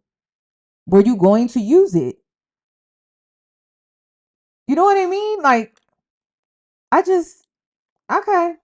Go even to the carpet. I do feel like it's a statement. I don't feel like the Bible is a prop. It's a visual and the foundation of where I am on my walk. Nobody would say anything if I had a gun purse. But that's the culture. What? They wouldn't. But that's the culture for you. But I was like, this is the first time I thought about that. So I'm answering in real time. If I had Jeremiah 29:13 on the back of my blazer, nobody would care. But we draw the line at holding a Bible. And I was like, whatever. We went back and forth and we were talking, like, you know, having a conversation. But I said that to say, you know what would make a bigger statement? How you show up and how you treat people and being disciplined and consistent in it. That's the biggest statement you could ever make. The lasting impression, the impact that you create in other people's lives just by how you show up, how you carry yourself, how you extend grace, love, and support with others. But a statement, is it a statement or was it a stunt that she knew that could help her go viral? And just knowing how B. Simone is like a cloud chaser, it gives stunt. It doesn't give statement. It does not give statement. It gives stunt. Like, I know this is gonna make it on the shade room type thing. It's just, when you feel something, I trust your relationship with God that I listen to you. Like, I could have just been like, okay. And sometimes that's hard as your friend. Yeah. Because you literally told me in that text. I was like, okay, God, like, I stopped at the gas station and I prayed in that moment. And that's what I said. And you know what's so crazy is the people around her were being real enough, because again, if B. Simone had the type of character that was never in question, she could carry that Bible on the red carpet and nobody would have questioned it. They would have known that because she's the type of person that she is, her character speaks for herself, that it wouldn't have been a debate about, is it a stunt or is it a statement? People would have known it was a statement. You get what I'm saying? So character plays a major role into why this ended up being a debate with the people that were looking out for her, because honestly, they was looking out for her. They were. She does not have the character to carry the Bible on the red carpet to be seen as a statement. She has the type of character where people automatically would have been like, she is using that Bible as a stunt to go viral on the red carpet at the BET Awards. And this is why people were pulling her to the side like, hey, sis, that's not going to be a good look. They were being real with her. So regardless of what her thought process was, her character is not matching with the statement that she wanted to make. It was matching, her character was matching with stunt, not statement. So they was being real. And listen, if they didn't really support her for real, they could have just let her walk out there like that. But they knew. I'm like, hey, sis, your character don't match. Your reputation does not match you carrying that Bible out there, and people are going to automatically assume that that's a statement. They're going to think, oh, here go B. Simone again on the red carpet, pulling a stunt, using the Bible to do it. It would have turned into that. So they were real with her. They were real. You don't got to like it. You don't got to agree, but they was real with her. And they saved her ass, because we didn't see nothing about this Bible being on the red carpet. You were like, don't just tell me this because you feel it. Like, I need to know. I said, I need to know it's from God. Did you pray about it? And if God said it, I'm going to listen to you. Yeah, let's talk about her character. Thank you for commenting that. She said, Yoni, remember when she was charging people to be on her close friends list after DC Young Fly baby mama died, to watch her grieve? So again, you want me to believe, and she wanted people to assume that when she was going to carry that Bible on the red carpet, that it was going to be a statement. Her character doesn't give that. I'm sorry. It just doesn't. It does not give that. But I you was have like, to no, know. I don't know if God is saying anything or not. I'm just thinking about it outside of me and like what it could be perceived as. Yeah, but that's hard too. It's like in those moments, knowing that your friend trusts you in a way like that your words do carry weight with that person. And it's like, you can't just be saying stuff to say stuff. Like you really actually you have to be prayerful about what you say. And I don't know, that moment, I don't know if I'm glad you did or you didn't. I don't feel either way about it. Yeah, me either. I don't feel like now that knowing the environment and everything, I don't feel like it would have been bad. Maybe it could have went viral negatively, maybe whatever. We don't know. One thing I learned about like attention seekers, they're so used to doing things for attention, and it probably started off when they were like very young, that they don't even realize that some of the things that they're doing, that it could be done with good intent, like, but it's because they're so used to doing things from that space that they don't even realize that it's really coming from that. It's not coming from purpose. And kind of seeing attention seek, like Huda, right? She tends to lead with her body on Love Island a lot. She tends to lead sexually. And so when she's doing the challenges and things like that, she's literally going to the extreme because she's so used to getting attention. And then she doesn't even realize that she's taking it up a notch because she's attention seeking. And that's the reason why she's going to the extremist level when it comes to getting that attention. But I don't think she's really recognizing that within herself. And I see the same thing here with B. Simone. It's just not sexual, it's religious. So she's so used to doing things from an attention seeking space or place within herself that on the surface, this is a good idea, but really it's just rooted from attention seeking. That's it. And so she tends to do that a lot. Like even with the close friends and her friend passing, and she created the whole close friends thing. That too looks like it could have came from good intent, right? But it also looked like it could come from being attention seeking. We'll never know. Yeah. But I don't feel like, damn, why didn't I hold my Bible? Watch somebody do it next year. And you're gonna be like me. I don't know. I just felt like it was I put my outfit in ChatGPT and I put her holding. It was just a beautiful visual to me. It was. I saw beauty in it. It was beautiful. But the world sees. I was like, can we get a pocket Bible? And you just I went to the store. I literally went. Yeah, she went and bought. And I want to make this clear that there's nothing wrong with you wanting to be pictured with you holding your Bible at all. There's nothing wrong with that. But it's B. Simone, and it's like her character and her reputation, it doesn't get genuine. So it would not have made the statement that maybe she would hope it would to make. To be honest, her friend or a different type of woman could have carried that Bible on the red carpet and it would have made a big statement. But for B. Simone, it wouldn't have. And it's because of the things that she has done in the past. And there's some accountability that comes with that.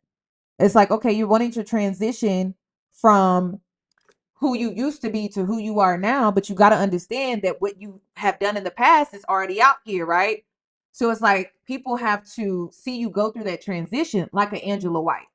Angela White carrying her Bible on the red carpet would make perfect sense to me because we've actually seen her go through a transition and she's been consistent and disciplined in it. When it comes to B. Simone, we don't see that level of discipline. We don't see that level of consistency. We don't see that inner growth. So it would have came across more as a stunt, just like any other time she's done a stunt. So it's different. It's not the Bible and it should be on the red carpet or not. It's really truly where is the intent and the purpose truly coming from? Is it coming from a pure place? Because the only time you can really make a statement is when it's truly pure and genuine and with purpose. That's it. So it would have rubbed people the wrong way. It's not the Bible, it's her. It's her. It's not the BET Awards or the red carpet. Oh, that's inappropriate. It's her.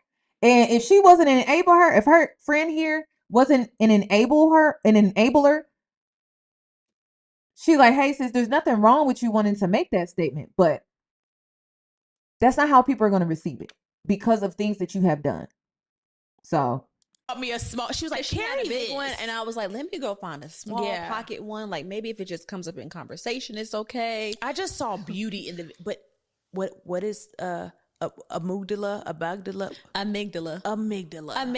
by Courtney Claude. My bro, her friend, amygdala. You see, everybody perceives differently. Yeah, based off your amygdala. Look it up. Whatever you perceive, you either gonna see the glass half full or the glass half empty. You're either gonna see it as a negative and mockery, or you're gonna see it as a beautiful statement to represent Christ on the carpet. When I saw that, I was so excited about it. Yeah, I was like, it was beautiful. But I think for me right now in this season, as I see you walk through this season of solitude, it's like, but your aura. Yeah. And your light is that. For sure. And I believe that. I know that. I know that. And letting people see any room I walk in. Yeah, I know that. It's crazy because her friend is being honest with her and giving her truth. Because that's what I literally just said that. I was like, just show up. Just show up. Just show up. You don't got to do all of this extra stuff. You don't got to stunt and create statements and things like that. Just show up and walk in your character. Walk in your light. Be yourself. Be authentic. That's all you got to do. You don't got to do all of this extra stuff.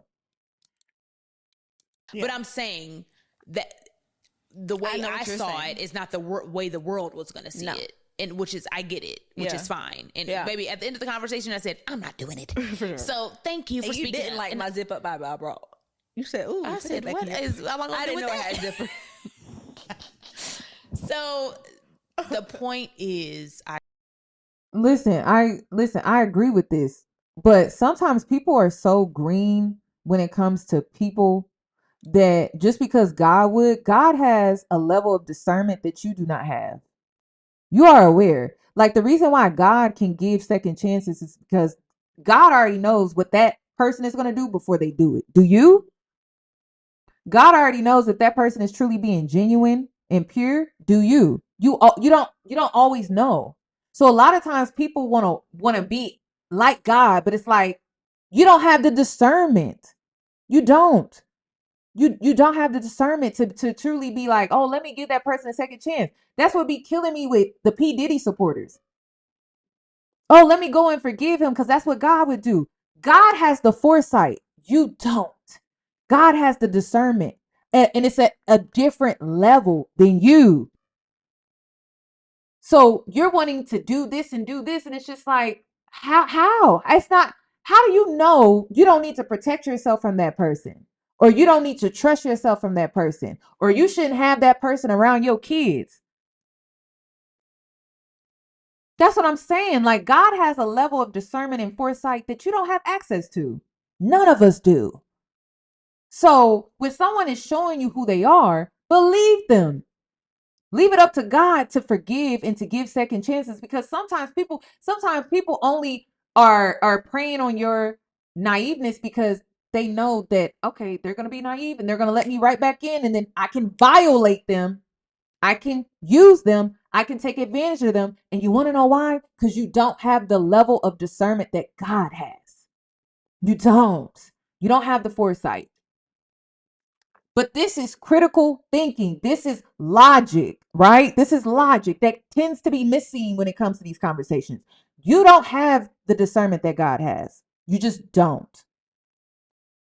You can do your best, but it's very clear that we oftentimes fall short to our discernment.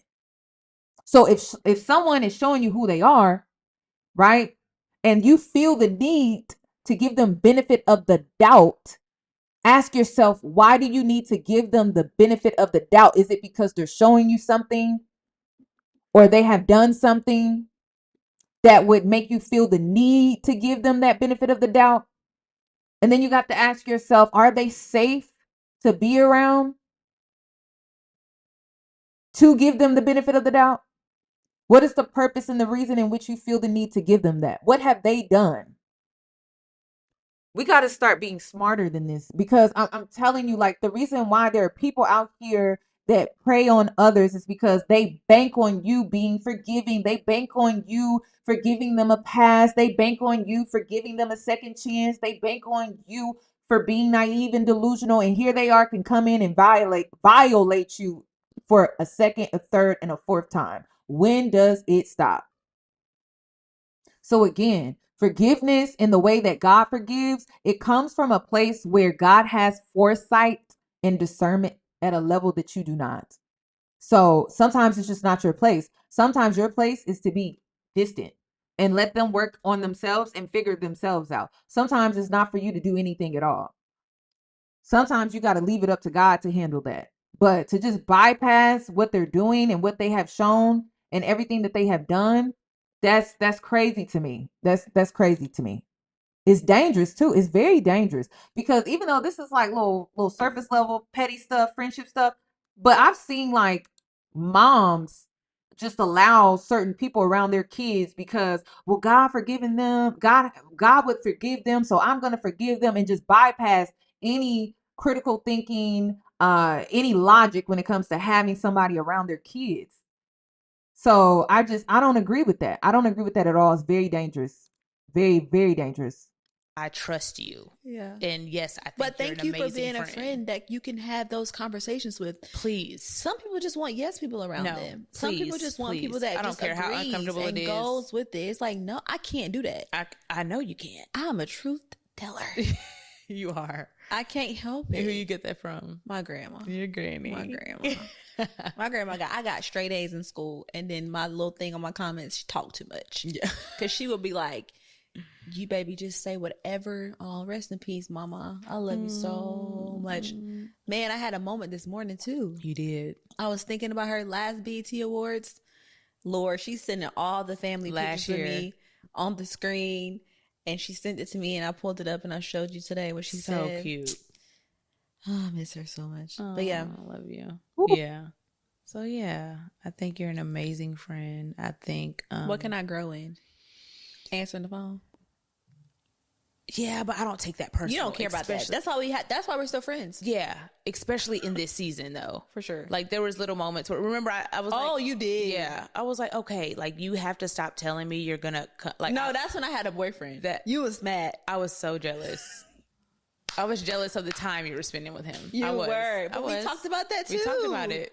I'm so proud we're of us. doing good. We're doing so good, babe. I was You were so. like, what did you say? Bruh, I have the picture vividly in my head. She said she was coming to my house, and I have a window that looks out to the city. I was ready. I was looking out to the window. Sad. I was literally like a kid waiting on their daddy to come home from jail. Oh, like, listen, I understand that. I'm saying that you don't. Your response was, well, God has forgiven. God is able to forgive in ways that we sometimes shouldn't, because we don't have the level of discernment that God has. Okay? We don't. We don't have access to that. Okay? That's what I'm saying. And so, in this conversation, she's not a good friend. She has poor character. She has shown consistently, she's been more consistent in poor character than in good character. So it's like one of those situations where it's just like, sometimes you just got to leave people to their own journey and process in life. It's not meant for you to assert yourself and be forgiving and open, because they could hurt you. And it may be energetically, it may be physically, it may be mentally, it may be emotionally. People can be emotionally draining, spiritually draining. So it's not always physical abuse or anything like that, or sexual trauma, or sexual abuse or anything like that. But I'm saying it's just the context in which you said, and like that statement, it could be very dangerous. It can be. You keep forgiving and you keep forgiving this person. This person keeps showing you that they're not good for you, yet you keep letting them back into your life. So it's sometimes you got to leave forgiveness up to God. Like forgiveness is something that you can do within yourself to release the situation, but that doesn't always mean that you should just blindly trust them or allow them back into your life. That's what I'm saying. Especially if someone is consistently showing you that they just don't have good character. They don't show that they have integrity. So you wouldn't just allow that person back into your life all for the sake of forgiveness, because that's what God does. But it's like God has a level of foresight and discernment that we don't have access to. So sometimes it's best for you to protect yourself and be distant. And they don't need to be back around you. They don't need to be in your life. They're not trustworthy. It's just, it is what it is. They're not trustworthy. And they have shown you that. And that's what I'm saying with B. Simone. She has shown that she's just not trustworthy, that she tends to do things from an egotistical place. She likes to clout chase and create these stunts to go viral. That's who she has consistently showed the internet to be. And people are just discerning that. Like, I'm sorry. It's okay. It's okay. But I was so excited, like, to see my friend. We hadn't seen each other, and she called me, and I don't remember what you said, but it was like so nonchalant.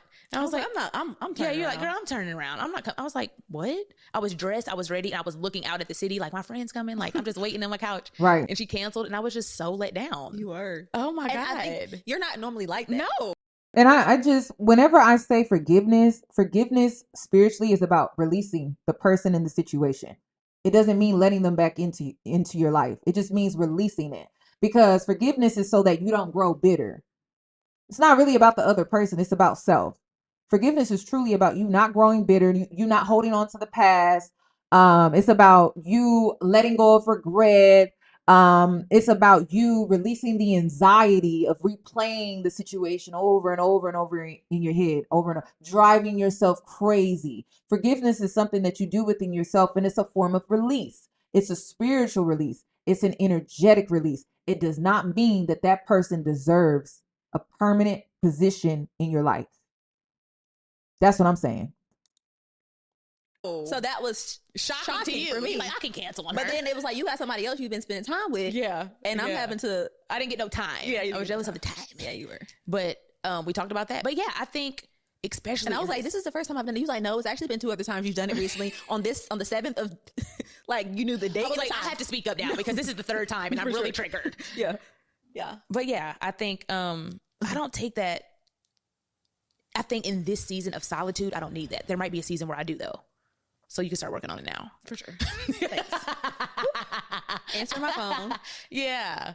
Answer my phone. But I have noticed in certain things, I will go back to the selfishness. Like, I feel like certain things I am selfish. Like, yeah. No, I think that comes with being a celebrity too, right?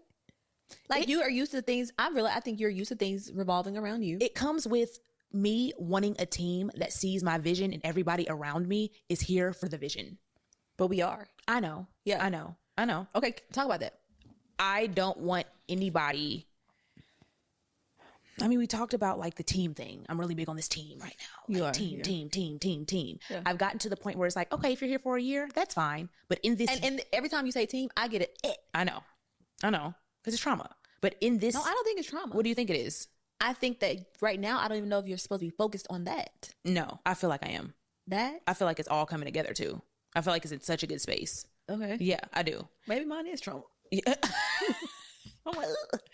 Pray about it, think about it. Sure. And then come back to me. But the team, I'm like, I used to be real big on, like, you need to be with me for 10 years and build this.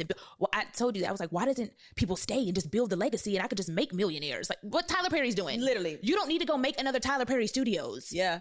Help I'm him. giving it to you. Yes.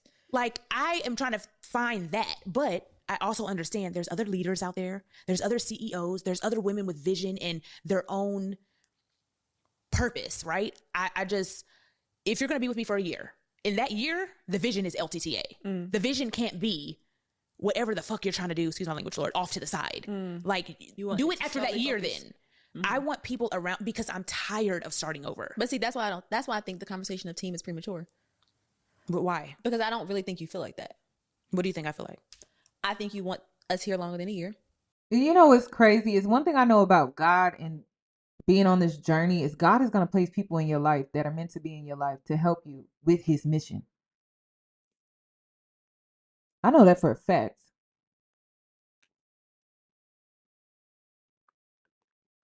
When something's meant for you, there are lessons, there are challenges, there's going to be adversity, right?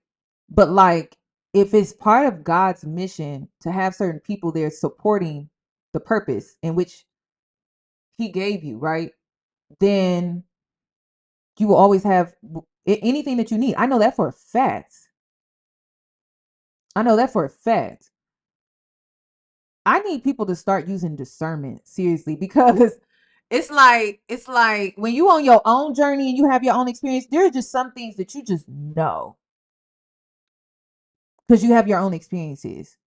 And when you're not on the right path, there's a lot of restriction, there's a lot of delays, there's a lot of stagnancy, there's just a lot of things that are just not flowing. But when you're on the right path, even though you're facing adversity, right? You're still facing challenges. There's still flow though. Things may not be going exactly according to your plan, but you trust that it's according to God's plan, right? So I just, it just seems like maybe she's not getting these things because the what's missing is she's not really in purpose. She's more focused on like self and ego and all of these things. And so people keep coming in and they keep leaving, and people keep coming in. And one thing I know about God is always going to provide everything that you need, especially when you're doing something that is truly rooted from his mission for your life. So I don't know. It's just it's crazy. I don't know. Something's not matching. And that's the thing with B Simone. It's like she says all the right things, and like it sounds good on the surface, but it's like there's always something missing with her messages. Like it's like the physical or the behavior, it never lines up with her messaging. There's like a disconnect. Things should be more in flow, and there's a disconnect. I do. Right. I do. But I'm okay. No, you're not. No, I am. I swear I am. If we know the intent. If we know you're going to be here for a year, and you can be an asset for that year, and we make the strategy, we make the exit plan, you can pass the torch to the next person, I'm okay with that. You just don't want to be left high and dry. That's it. Got it. I don't want to be left high and dry. So if you know your long-term goal is for you to be a CEO and have your own podcast and be a superstar. Why are people leaving her high and dry? Like, there's some obvious. Am I the only one that feel like there's some red flags? Why are people leaving you high and dry? I need to know that day one. For sure. And you don't need to be working for... It deter you? Yes, because I can just produce your podcast. You don't need to be working for me.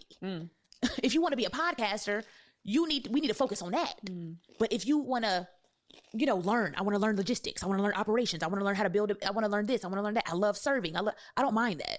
Yeah. Okay, then come help me. If you're an asset, come help. But in this 6 months, in this year, in this 2 years, the vision is LTTA. I need all of you for this vision. I can't do it on my own. I still think he's refining that. Okay. The reason why I accept that. The reason why I think he's refining that, and the reason why I think the team portion could be a little bit premature, is because the calling on your life, you're an entrepreneur and you're a visionary. So you're going to be called to help women like that. You actually get annoyed when people don't have nothing else that they want to do in life. For sure. Right. I pull it out of them. Exactly. I'm like, you can do this, you can do this, you can do this, you can do this. What? Let's do this. Let's start this. You can, I know it. Right. I pull it out of women. Absolutely. I know that. So your greatest frustration with building a team is that, but it's actually what you're called to. So you got to figure out you got to fine tune that a little bit more before you build the team, because you're going to build a team of women that are bosses. And you know what's her friend is being so real with her. But you know what would improve her leadership is she would need to improve the relationship with herself. What makes a good leader, and when you're out here and you're allowing somebody to lead you, look at the relationship that they have with themselves. Not how they have relations with other people. Look at the relations that they have with themselves. And if they have a good relationship with themselves, they'll make a good leader to others. When they don't have a good relationship with themselves, they will not make a good leader to others. That's the disconnect. And I feel like this is the spiritual battle in which the season in which she's in. It's like God is pushing her to become better within herself so that she can be that leader. That's what it's sounding like. But she's just going about it wrong. It's like she's more it's more like she's going about it like without instead of within, and then without. If she would go within, then she would attract these people on the outside, and they would come to her like very easily. They would seek her out instead of she's feeling the need to seek these people out. Because there would be a complete energetic shift within herself. And how do I know this? If you've been following me for a while, then you have seen me go through this transition. You have seen me go through this shift. You've seen it. Because I used to be the type of person where I'm like, oh no, I don't want to lead. I don't want to lead. How can I lead? How can I da da da? You want to know why? I didn't have the confidence in myself to lead anyone. I didn't have the direction to lead anyone. I didn't even know how to properly have I didn't have the skills to either.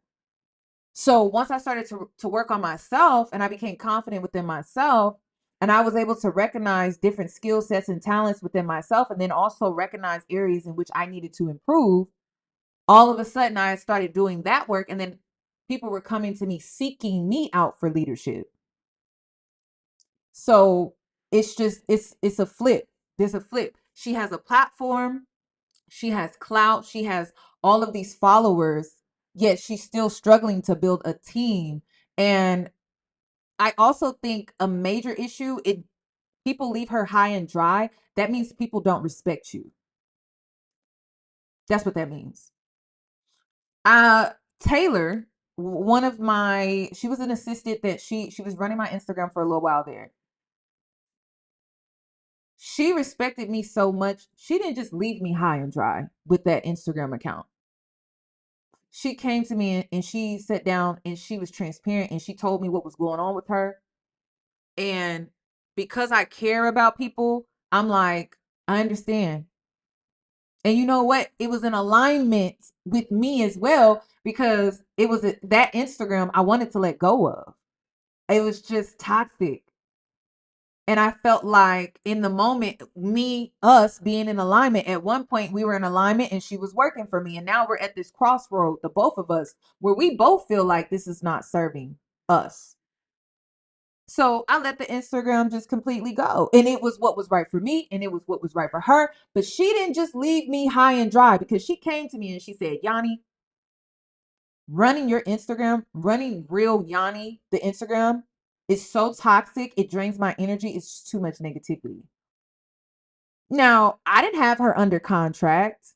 She could have just said, I don't want to do this anymore.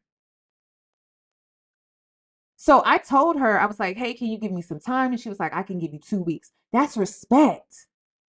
That's respect. It sounds like people don't respect her in leadership. That's what it sounds like. And again, if this sounds like something that you are struggling with, form a better relationship with yourself and people will have a lot of respect for you. And so when it comes to you stepping into that leadership role, they will respect you. They're not just going to leave you high and dry like that. They're not. They're not. They're not. They're not. They're not. They're not. But again, it's how you treat people too. How you treat people matters. Seriously. And I don't know. It doesn't seem like, just based off of this interaction with her friend, it doesn't even seem like B. Simone knows how to hold space for people that may work with her or work under her when it comes to her leadership. So it could be a lot of different things going on when it comes to why people may just be leaving her high and dry. And then you have a consistency of that. That's a red flag. That's a red flag. So why can't you just be on the team and be a boss? Why can't I make you a multi-millionaire and you run this section of the team? Are you set up for that yet? What do you mean? If somebody came and said that this is what they want to work for you, whatever, but they feel like they're a boss and they're called to this in 2 years, are you set up to give that person what they want and need to stay within your company, like a TPS? Are you set up for that right now? I feel like we're building towards that. Okay. I feel like that's what's happening. Yeah. Like I don't just want to hinder you and have you be a slave and a worker. Yeah. I want you to be fulfilled under me and feel like I am fulfilled. I am doing what I want to do. Yes, Jennifer is called to this section of the company and she has 40 women under her. They go through Jennifer. They don't even have to come to me. She's fulfilled. She's over 40 women. She's speaking. I think the reason why people don't feel fulfilled under her is because B. Simone is not fulfilled within herself, which is why she's doing this fast. So one thing I know about fulfillment is you're fruitful. And when you're fruitful, because you're fulfilled, you can multiply. And sometimes being fruitful, like prime example, right? when Taylor started working for me, she walked away from her 9-to-5 job, right? She came to work with me, but I was already fruitful. And so I wasn't just taking from her things energetically, because this is an energy thing. Things energetically were multiplying for her as well. Okay. Like she was getting jobs outside of me. She was being able to take on other clients outside of me. So it's sounding like because B. Simone is not truly fulfilled within herself, she's not able to be fruitful for others just by being in their lives. Not necessarily about being what you're doing. It's about being about what you can do for them, like the clout or being close to them and things like that. It's an energetic exchange where they feel fruitful because they're able to be under you and exchange energy with you, but then they also experience the fruitfulness in their own lives, in their own business deals that they have going on that's outside of you and what you're doing. So maybe they don't feel fruitful because she's not fruitful within herself. She's depending on these outside people to help her be fruitful. And that could be the disconnect as well when it comes to her experience. Into women, she's working with women, she has this section, she runs this section of the company, and she loves what she does. She's still a boss under a company that she would have never been able to build on her own. I get what you're saying. If Jennifer just works with me, she could be a millionaire, but she over here trying to start something with 5 people and struggling, and she could still be fulfilled under LTTA. I want to find those women. Got you. Okay. They're bosses. They have great vision. They're leaders. In their field. And they can come serve the company. You think Tyler Perry's not hiring leaders? No, they are. They're bosses. They're millionaires. They're leaders. They're millionaires. They're fulfilled. They're doing what they want to do under this man's vision, though. Absolutely. So I just think it's finding the women that see the vision, that can serve the vision, and knowing there's a place for them to flourish and not be hindered in the vision. I don't want to hinder. Tyler Perry is not a good example of that. With the recent situations that we've seen, and how he's been manipulating he's been weaponizing his position over people. So I don't think that's a good example. I'm sorry. And when was this? I don't know when they did this after the BET Awards. I don't think that at the time that lawsuit had came out yet. Hinder you. I don't want you to be an employee. I think the time part is you doing your due diligence to set it up, putting in the work to set it up, and not making it feel like it's all words. You know, so once you do that, I think that you're gonna get the team part. I think that's why I feel the premature part of it. Yeah, because once you do that, you're gonna get the rest. Yeah. Okay, I get that. The process before the team, systems and operations. You're such a systems person. Ooh, I love it. Well, is there anything else you want to get off your chest? I was like, this is beautiful. I'm in such a good space, y'all. I'm just happy. I'm happy. God brought me through a lot, and I'm just in a good space. We're gonna see. I'm just ready for the next season. Like I'm ready to be in my lit turn up season. Please. It's just self-awareness is key too. She just asked her a question, and then the conversation reverted back to her again. If this is a habit that you have, please work on this, because you may not have the type of friend that is going to call you out on that. But after a while, your friend may go through some changes in her life, and it may get to a point where you are not someone that she wants to be friends with because you do this. And this is a bad habit that you do have, because you don't want to get to that point where your friend is, I don't know, growing up, maturing, changing, whatever the case may be. And then she's coming to the realization that actually in this friendship, I've never felt heard or seen by you because everything is about you all the time. And it's just crazy how she asked her that question and instantly went back to her. So if you have a bad habit of doing that, sometimes you don't even realize you're doing it. Sometimes it's done out of habit. It's not always done intentionally or on purpose. It's just a bad habit that you have. So just work on that. Please. I'm not lit outside. Oh. No, I do want to go outside though. Please, baby. We can do it. We do it gracefully.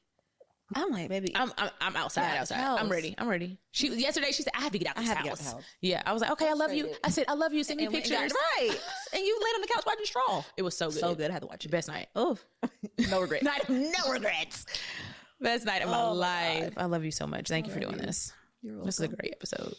Okay, wait. We didn't What? talk about LTTA app. I know. That drops. By the time they hear this, it's going to be out. Jesus. Only the beta though, y'all. So it's only VIP. It's beta. You have to be invited. Crazy. So go to lttaapp.com. Clubhouse? Yeah. You gotta send your friend the link. That's what this is giving. You have to be invited. This is the beta version, which is the beginning, which means VIP only. Go to lttaapp.com if you're not already signed up. If you haven't got an invitation already, you might be on that waiting list. Join the waiting list. And yeah, people have already downloaded the app. It's absolutely nuts. Oh my God. That's the thing. That's the thing that annoys you. Are a trailblazer. Golly, bro. Thank you. For real. I believe that. I know it. You are a trailblazer, man. Like, you are a Black woman in tech, created an app from scratch. Not only did she create this app, she invested in creating the app with a whole nother company and had to already put in money, did all the investment, restart over because the app was trash. And she didn't give up and throw in the towel and be like, well, this must be God giving me a sign. No, you did over and got the right person. I don't know what is going to come from this app. Oh my God. I got chills. I have no It's going to idea. take over. It's going to be nuts. This is going to be nuts. I know. Oh God. Oh, Lord. What is happening? Oh God. Jesus. It's transformative. I know that if our lives were changed and impacted in the way that it was from being a part of it. Being behind the scenes that nobody has even seen yet. Bro, the camera people were crying. They were like, whew, I got a breakthrough. The cameraman? You should have seen the casting call. I already know, bro. The big ass security guard was weeping. What? Crying. Daryl was crying. Everybody was crying. Wow. It was just, I mean, how every single thing we touch is just God is there, period. He's there, and these women's lives are changing. And that's all I care about. I know my mission. I'm clear on my mission. I said this to you the other day. I'm not confused about my mission and my vision when I'm in the field. You're not. When y'all get commenting in the that's comments. It. When you looking this way and looking that way and you're on the internet and you're listening to the noise, on my nerves. that's when you get, let me talk to y'all. That you're not confused about what God told you. You're not confused about your mission. You're not confused about the vision. You're not confused about your gifts. You're not confused about your talents. You're not confused about what God said. You're not confused about what you heard. You're not confused when you're doing it. You're not confused when you're writing that book. You're not confused when you're writing. And that's what I'm saying. Like, it be sounding good, y'all. It be sounding good, but like the inner is lacking. There's a disconnect. Those ideas. You're not confused when you have that business idea. You're not confused when you're talking to your friend about your ideas. You're not confused. You get confused when you let the outside noises and the noise and the bicker and the bullshit and the gossip, excuse me, Lord, get in your ear. You looking at the comments. You looking at what they got. You comparing. You're looking. You look at what God put in front of you. Yeah. You're not confused. And I'm speaking to me when I'm speaking to y'all. I'm not confused. You're not. I'm very clear. Oh my God, I'm so clear on my mission. You're very clear. I said that on the red carpet today. I looked at the lady. I said, I'm very clear on what are some practical tools that you're putting in place to make sure you sustain the clearness that God is giving you? I think it's remembering in those moments. Like I brought this up to you if you have to write it, write it. If that's what you need to meditate on, write it. When you hear God's voice clearly and you know clearly, you have to write it down and go back to that. You have to go back to it. You can't forget it. Just like the pain God brought me out of. I say, God, I never want to feel it again, but never let me forget the pain you brought me through, because we forget. You forget what God said. As soon as he bring you out? You forget. I'm good now. You forget.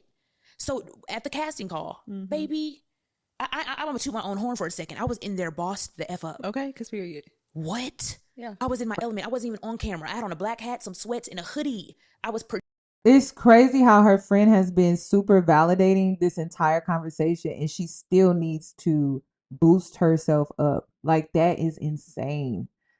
That is insane. I wrote on my vision board last year, I want to produce and direct. That's exactly what I was doing. I was sitting behind the camera, directing, producing. I have an eye. Daryl said, I said, I'm sorry, y'all, we got to do it over. He said, you got the vision. He said, tell her to do it over. Daryl was like, I know exactly what I see it. Yeah. You know what you're doing. You're producing right now. I'm not confused when I'm in the field. I'm not confused when I'm on the mic. I'm not confused when I'm on the red carpet. I'm not confused when I'm journaling. I'm not confused when I'm fasting and listening to God. I'm not confused when I'm coming up with ideas like a casting call and 200 women show up and I see the impact in the room and they're over here praying and they're over here worshiping and they're over here covering each other. They're over here starting a prayer group talking about they're going to go pray in the park next week together. Crazy. I'm not confused when I'm in it. Yeah. I get confused, and you get confused when you get distracted and you start listening to outside noises, which is just the enemy deterring you from your purpose. That's it. That's it. That's it. I'm not confused on my purpose. I'm not confused on the mission. I know the mission statement. So it's just honing in and focusing on that. If you have to write it down, write it down. If you got to go back to that, you have to go back to that moment.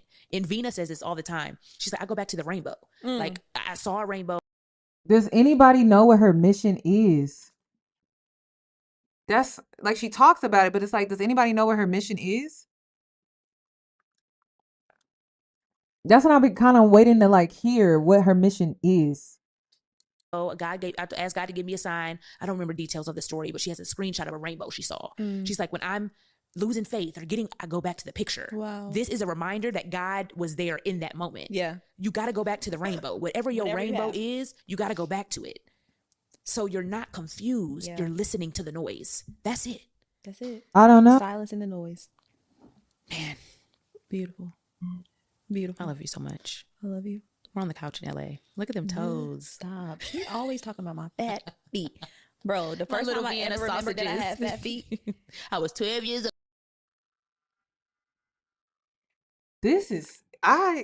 So she can't really give her like a compliment or anything, but she can like make fun of her. Like, what?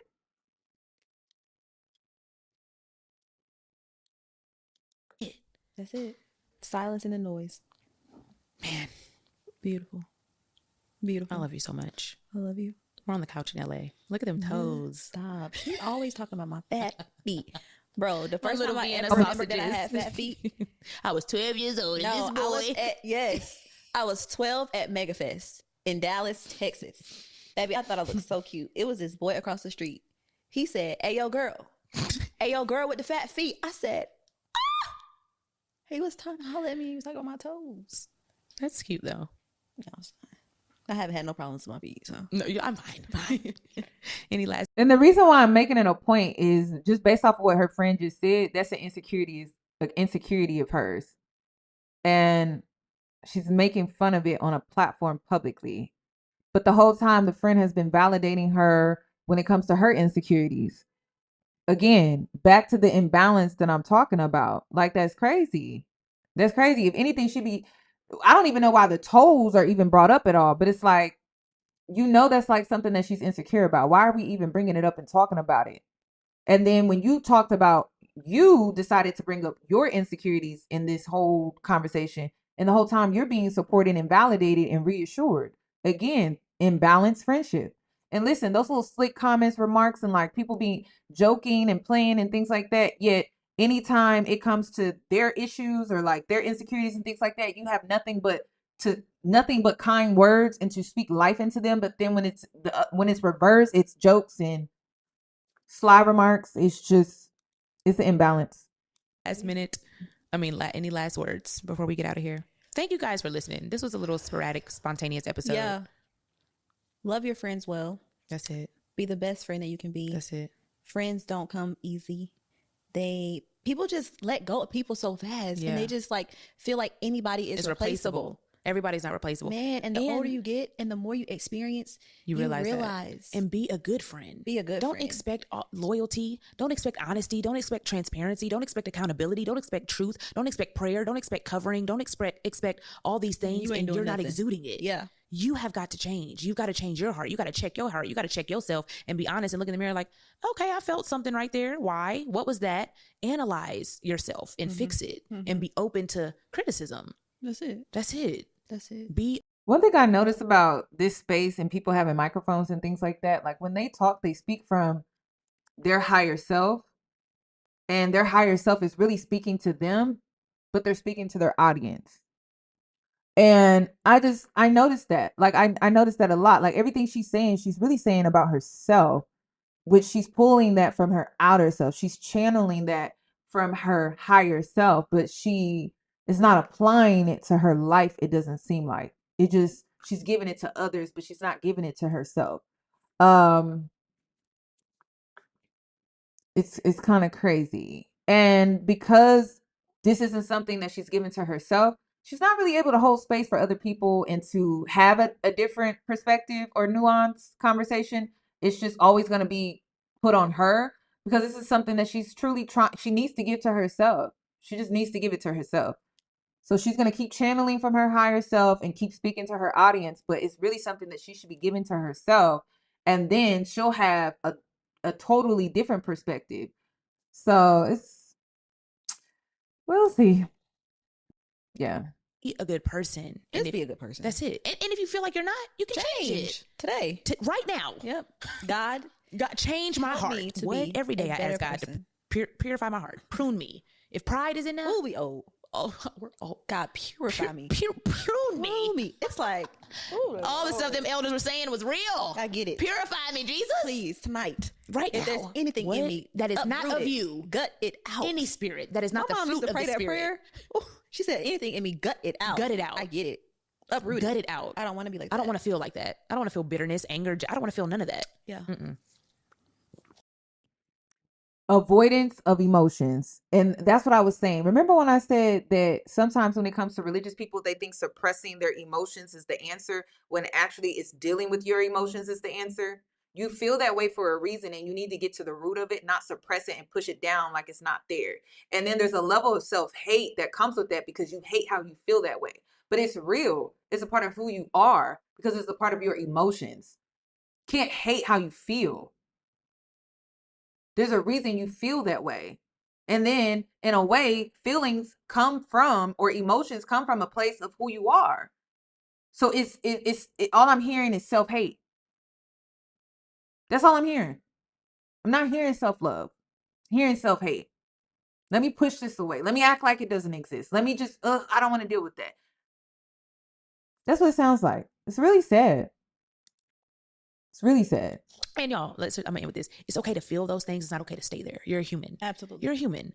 But acknowledge it, feel it, and don't stay there. Move forward. I love you guys so much. This has been another episode of the Let's Try This Again podcast. We just got off the red carpet.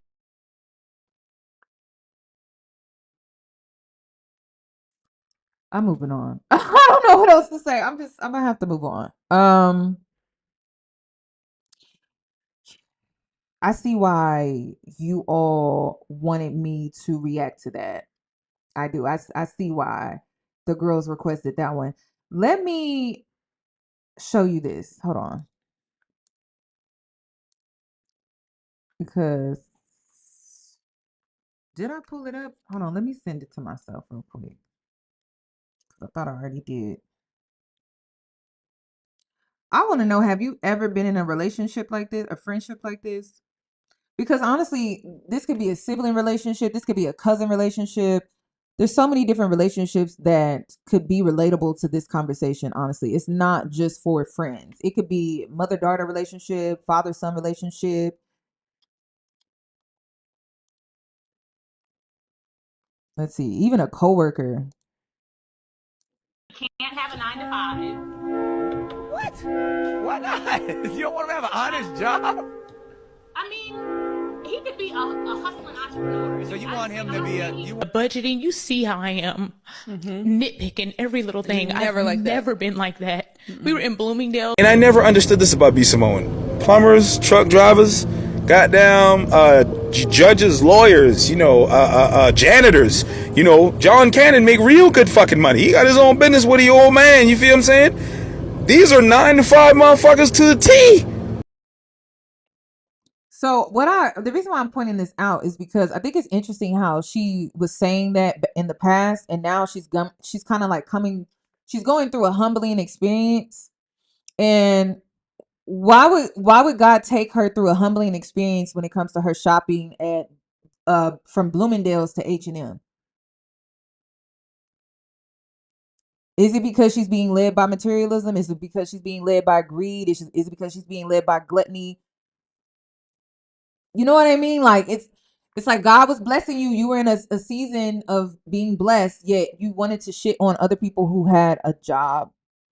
So, and this is why I tell you all the time, you don't got to go out of your way to humble nobody. Life will do that. I'm telling you, you don't got to go out of your way. If you feel like that person must be humbled, they must be humble. Listen, leave that up to God. Learn how to just leave things up to God. I'm telling you, life will humble you. Life will humble that person. You don't have to worry about that. What's wrong with that? See, when the world hears 9 to 5, well, not the world. When a lot of people hear 9 to 5, they think of McDonald's, Burger King, like fast food or some shit like that. Like, what the fuck? And then, especially if you're starting out, there's nothing wrong with working those jobs either. But my thing is this. You can't say, oh, I can't have a 9 to 5 guy. That pretty much just X's out the vast majority of. And you know what like irritates me about people who always like entrepreneurs who look down on 9 to 5 workers? Just because we're not in the mundane structure of a 9 to 5, it doesn't mean that we're not working the clock. We're still working the clock. That's what's so delusional. Like, if you understand and you view the system as truly as a system, then you understand, even as an entrepreneur, that you're still working the clock. Because the amount of hours in the day that goes by, you can't just always just F them off. So just because the only difference is just because 9 to 5 workers are in a set schedule, you're not in a set schedule. That's the only difference, but you're still working the clock. I don't understand that. I don't get it. And then 9 to 5 workers have benefits. Entrepreneurs, we have to go out and seek our own benefits. It comes with their structured schedule. We don't even get that. So there's always going to be pros and cons. Doesn't matter what choice and decision you make in life, there's always going to be pros and cons.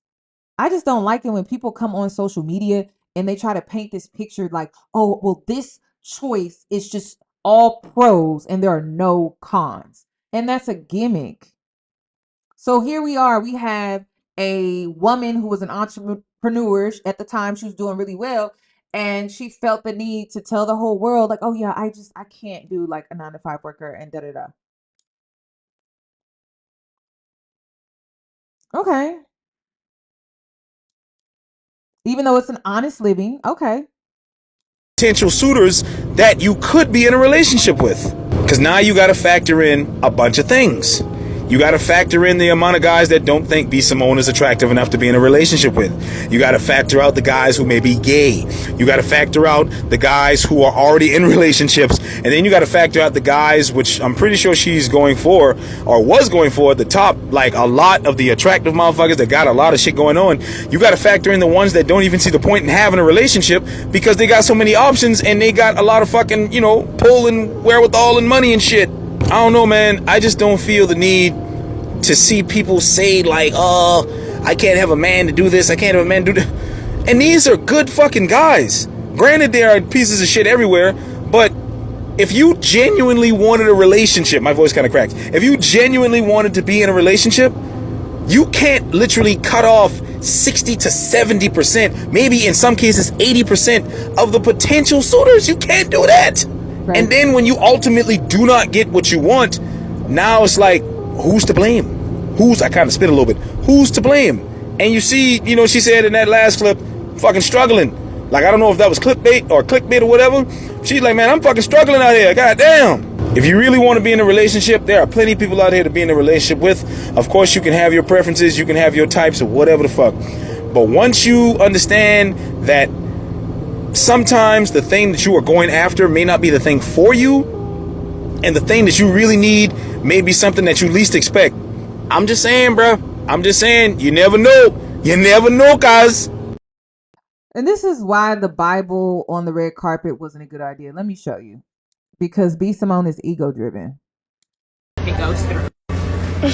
Let's just see. Who knows? Let's just see. Let's just... Brokey. Hey.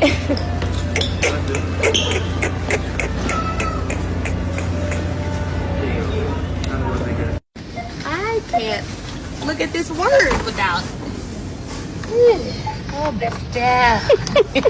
What up, baby? It's Ja Rule, Mr. O. Oh, no. We're not doing that.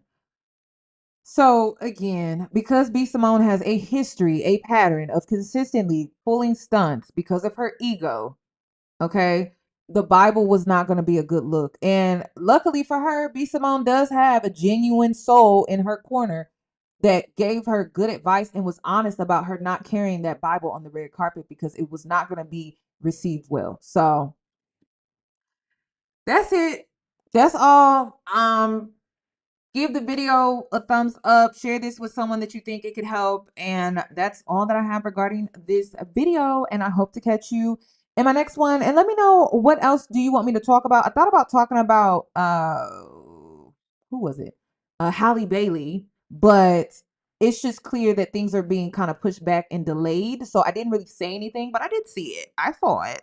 But I'm like, nothing has really changed. So I'll wait to give an update on that situation. Okay. But if there's something else that you want me to talk about, just let me know. Comment down below.